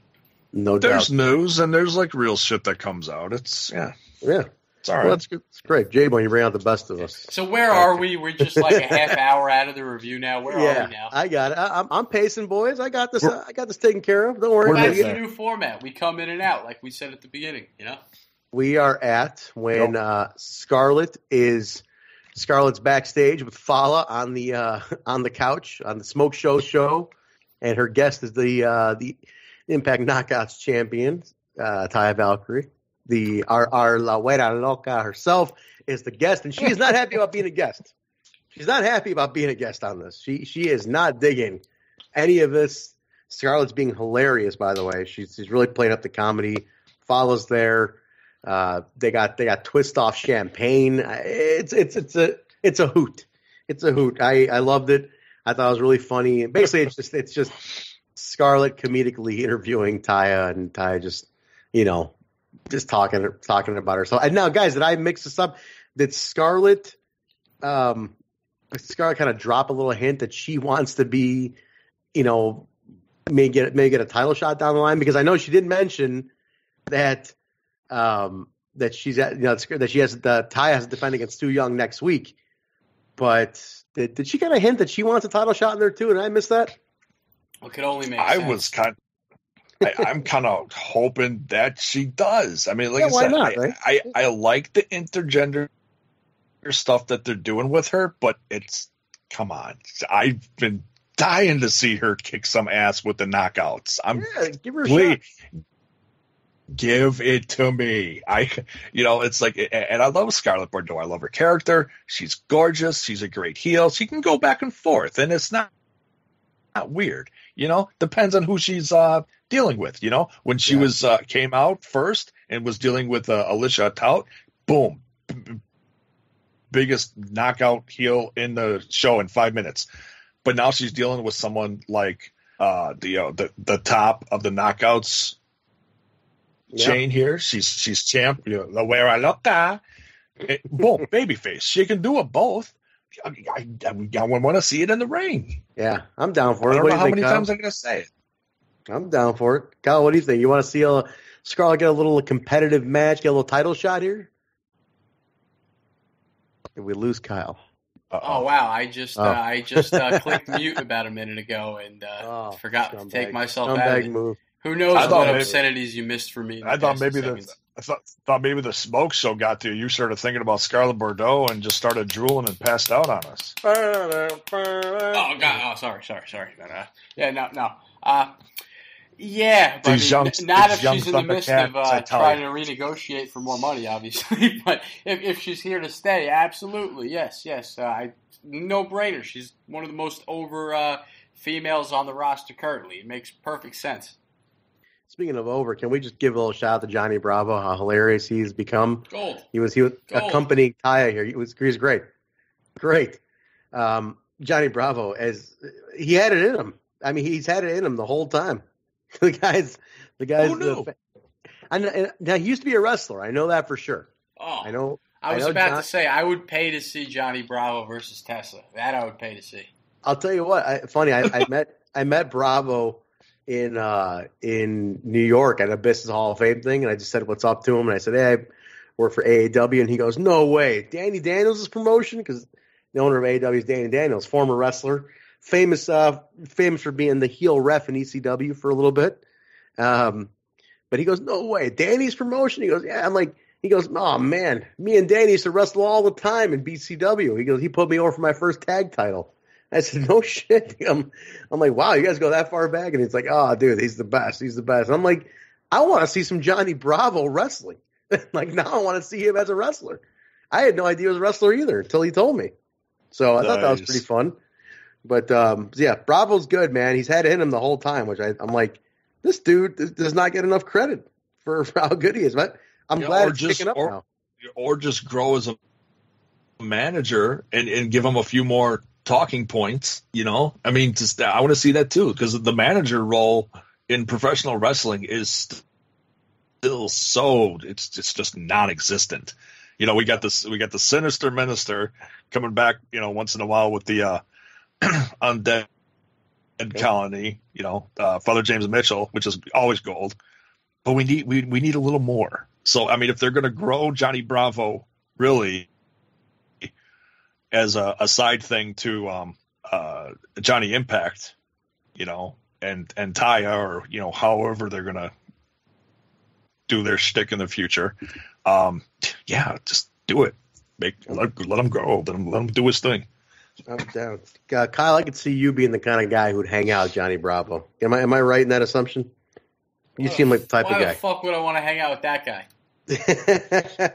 So you can carry the X. Well, you know what? I take that back because I am a resident of Slamtown. I am a big fan. I wouldn't mind becoming he's like Johnny Jr. I would become like Johnny Bravo Jr. I want to wear those sunglasses too. I want to put the outfit on. I would do that. There you go. Dude, those shades are money, man. Those have been money for years. Money. I love them. Oh, they're great. They're great. Johnny, classic guy. But so I loved in this segment, guys. I love that Taya storms off when she gets news of having to defend against Su Yung. She storms off, but she comes back and grabs the champagne from the champagne that she was against. In the beginning, she was like, "Ew, what is that from Queens?" And then at the end, she's like, "Yeah, fuck that. Let me get that. I need that." I also love that. It's like the Jimmy Fallon. Yeah. I love that online. She tweeted about it. She said the real tragedy was it was twist off bottle champagne. She goes, that was a real tragedy, the whole thing. And I was I caught that too. I'm like, oh man, the cheap stuff that Scarlett pulls out on her show. Terrible. All right, but guys, we go from that here. This was the main event. Big main event here. Big Hoss as the kids call it, a Hoss main event. This was Mike Elgin, number one contender for the Impact Wrestling World Heavyweight Championship, taking on Willie Mack. This is kind of a grudge match because Elgin has targeted Willie Mack pretty bad for the last couple of weeks. So this was Willie's chance to get a little redemption, get a little revenge on the whole thing. So good match, man. I mean, Willie, I've said this before, guys. Willie Mack to me is a very, very agile guy for his size, and Elgin is just a consummate just beast in the ring. But great match. Willie was there with Rich on the outside, but man, this was just a fantastic match that saw Elgin take out Willie with a buckle bomb and Elgin bomb. So big win for Mike Elgin. Willie looked strong, though. What do you guys think? There's a little post-match we're going to talk about in a second, too. But let's talk about the match itself real fast. What do you guys think about this? Kyle, let's start with you. You were there live. This crowd came unglued. You were part of that crowd. How'd it go?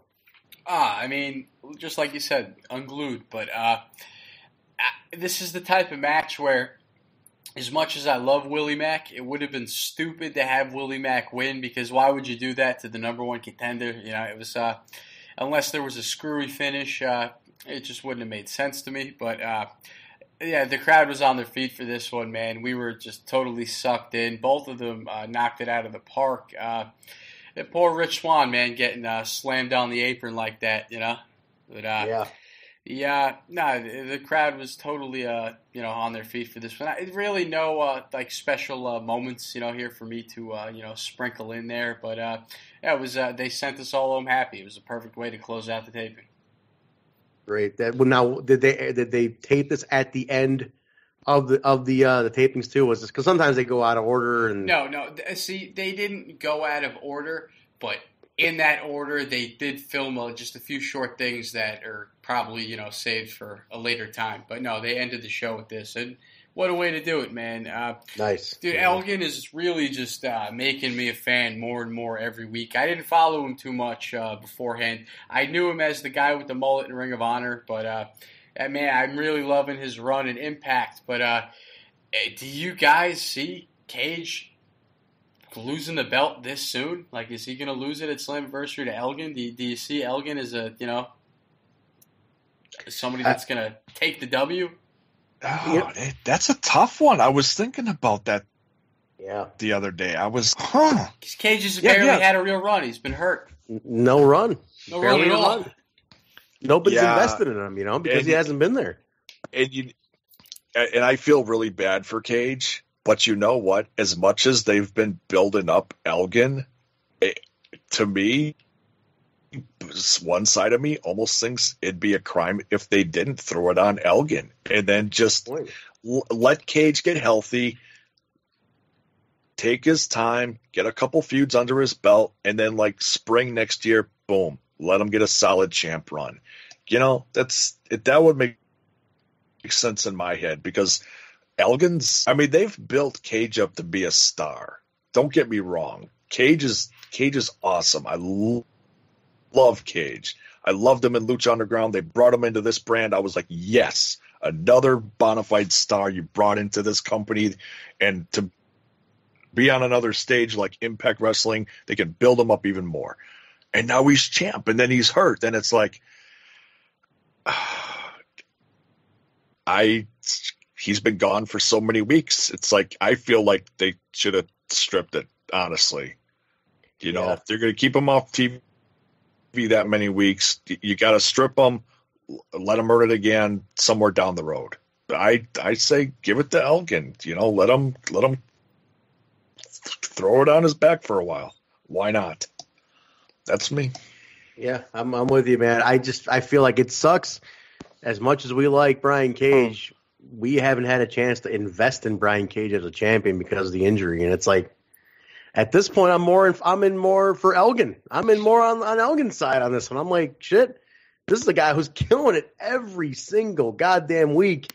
This dude is killing it on TV, man. It's nuts. He's not just doing squash matches and getting wins for the sake of getting wins. They're building him up for those who haven't seen him in years because he's been over in Japan. And I'm the same way. I met him when he was in Ring of Honor. Then that's where I became a fan of him. But then I didn't see him for several years. I know he was doing good stuff in Japan, but I wasn't watching it. And now he's here, and it's like, holy shit. Yeah. This guy, he's in incredible shape. He's having 4-star matches, if not 5, depending on who he's with in the ring. He's knocking it out of the park, and he's proven himself. It's twofold here. He's proven himself as a good heel, and he's kicking ass. He's proven himself in the ring. For the newer fans that are like, Elgin, we haven't seen him in a while. Hell yeah, man. I got to touch on one thing. Kyle, you mentioned his mullet back in the day. I remember we had him at AEW, and this is before I worked there, and he was about to wrestle. I forgot he was wrestling, but he was in there, and some guy in the crowd, some heckler, some smart ass, he goes, because he had the kind of the balding mullet, he had the he was kind of balding on top, and the smart ass goes, "Hey Elgin, what happened to the top of your head?" And he goes, what happened to the hair on top of your head? And he goes, without missing a beat, the dude just goes, "Your mom pulled it out when I was going down on her." Like, whole crowd fucking lost it. Oh, that's a boing. That's a boing. It was definitely, it was great. Jeez. He slaughtered that kid. I think that guy walked out. I think he left. I think he walked out of the show. He had nothing to say. Nothing at all to say. But post-match here, guys, we had Elgin, kept going on Willie, kept attacking him, and Swan makes the save. Then Johnny Impact runs down, lays out Swan with some cool moves. Elgin doesn't want Johnny's help. He hits him with a German, which was a cool German suplex. I loved it. He hit it really interestingly. And then he goes back to Willie. Then he gives him the ring post buckle bomb or ring post bomb. And then he stands tall and he throws on Johnny's sunglasses. Show goes off the air. Elgin rocking Johnny's sunglasses.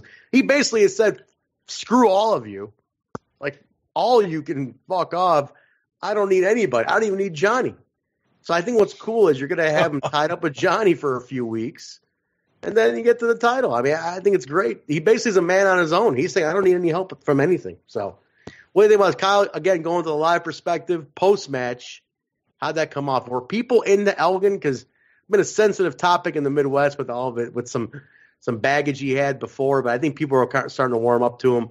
Were people into Elgin in New York? Well, he was getting like heel reactions. You know what I mean? Like he was like if you. The end of the match, the 1, 2, 3, there wasn't a pop because everybody loves Willie Mack so much, He's the thing is, I guess you'd call him a tweener because he's just kind of like the anti-hero, you know what I mean? Like he's not aligning himself with the heels, he's not aligning himself with the baby faces, he's just his own guy on his own path. So now he wasn't getting like cheered, if that's what you're asking, because people in New York at least were, receiving him as a heel. He was getting booed, but, rightfully so. Okay, cool. Jaybone, what do you think, man? How do you think about the way this went off the air? What do you think? This made Elgin look real strong leaving the show. What do you say? It surprised me a little bit because I'm trying to figure out this whole interaction between Johnny Impact and I almost said Johnny Bravo. Johnny Impact and Elgin, but it's kind of goofy, but it just, it keeps Johnny Bravo on his, or keeps Johnny. God damn! It keeps John. I'm looking for an old picture, and I'm like, they're trying to look and talk at this. Yeah, exactly. And no, I think it's good because it keeps you got to build Johnny and Rich Swann, and so they're doing twofold here. They're building Elgin. You got to keep they're like, okay, something's happening here with Rich Swann and Johnny Impact. We're building that up. So, yeah, we'll see. See where it goes. I think everybody looks strong here. Going, I mean, even the guys in defeat look strong. Willie looks strong in defeat. I think you got a lot of options to keep everybody nice and busy until Brian Cage comes back. Everybody's there's so many combinations. Johnny and Elgin, Johnny and Rich and Elgin, Willie and Johnny. There's so many things you can just keep all these guys tied up with. Keeps them all credible. I think we went off the air pretty strong, guys. We set up New York pretty nicely. The road to Slammiversary is pretty strong, gentlemen. I think we're good. I think we're in a good spot. Absolutely. Now, I'd like to go around and get a favorite match of the night, but fellas, we don't have a scumbag of the week. Can either of you pick a scumbag throughout this entire show? We don't have a scumbag of the week. Well, I'm going to say, as much as it pains me to do this, Chacha Gama, scumbag of the week for faking a heart attack. Sorry. What a scumbag. Heart attacks are no laughing matter. It's not funny. And I love Gama. This week, the scumbag of the week on Impact Wrestling, the dastardliest guy on the show. What a scumbag. Is Gama Singh. And he needs to keep up with his cardiologist. He's having way too many heart attacks. Too frequently. This is too much now. This is getting to be too much. Jaybone, what about you? If you had to nominate somebody here. I'm going to say Moose. Moose, all right. Moose for running out and throwing Rob Van Dam off the top rope down to the floor, and then also going off on the North. What a scumbag! Yeah, and he's good. We're building this to him versus Rob Van Dam, and I love what he's doing. But as far as like a big heel move, I gotta give it to Moose.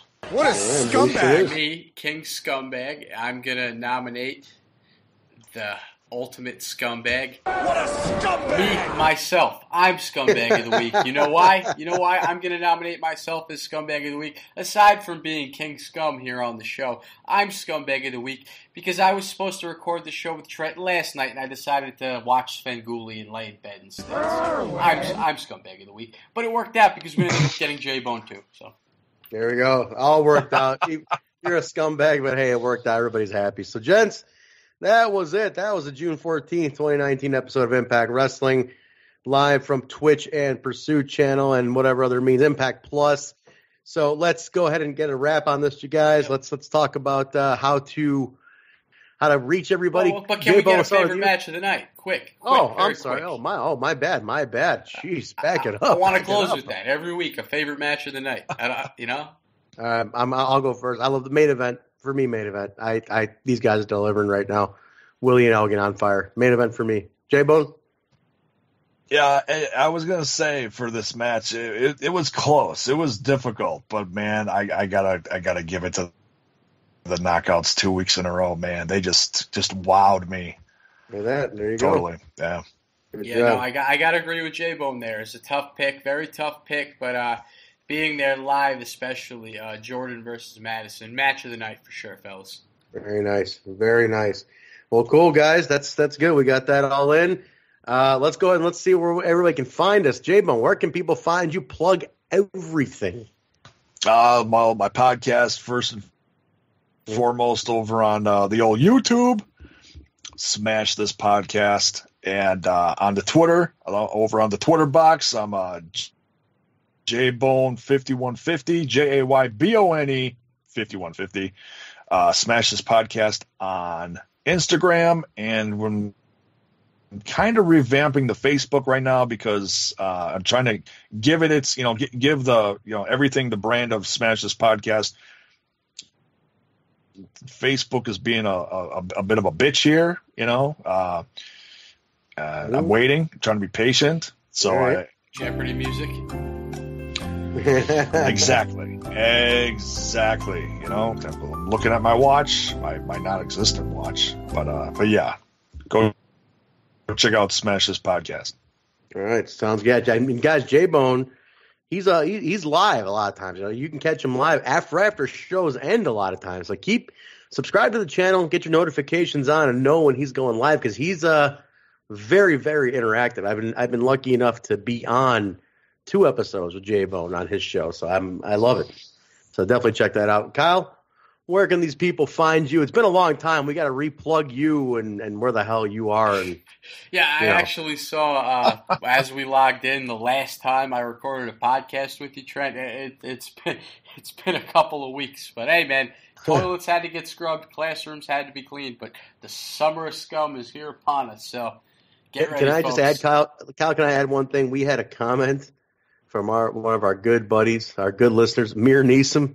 He said, sorry to say it, but I'm losing faith in Kyle. He said that so many times. He said that like 3 or 4 times. That's me. That's me. Well, was he wrong? I mean, it's been like, I think last time we recorded, Reagan was president, man. Yeah. What the hell? At least. But, no. Hey, man, guys been busy working. Now it's we're going to kick it off all summer long, baby. But yeah, KL_TNI on Twitter. Hit me up on there. All right, sounds good. You guys can find me at Vanilla Joke on Instagram and Twitter.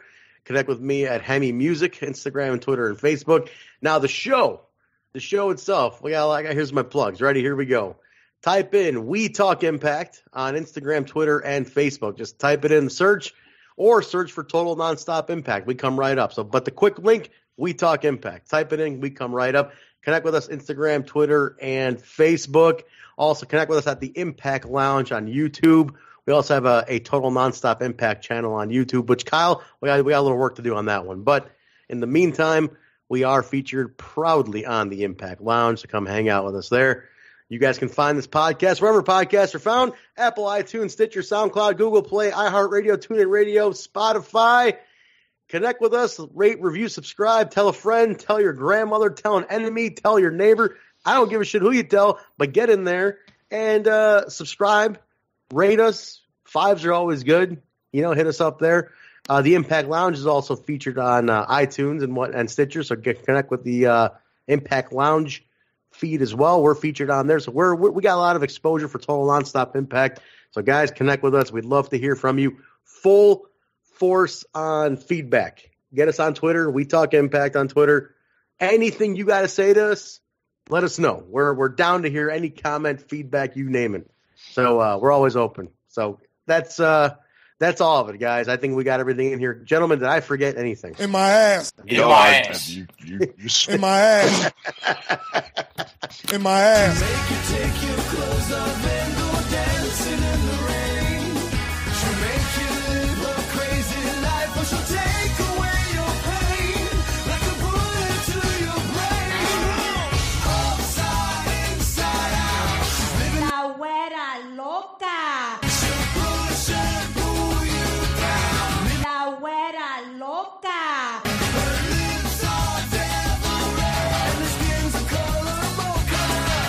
She will wear you out. La güera loca. La güera loca. This is the good stuff. This is the real stuff. This is what you guys got to try. Here, have a little bit.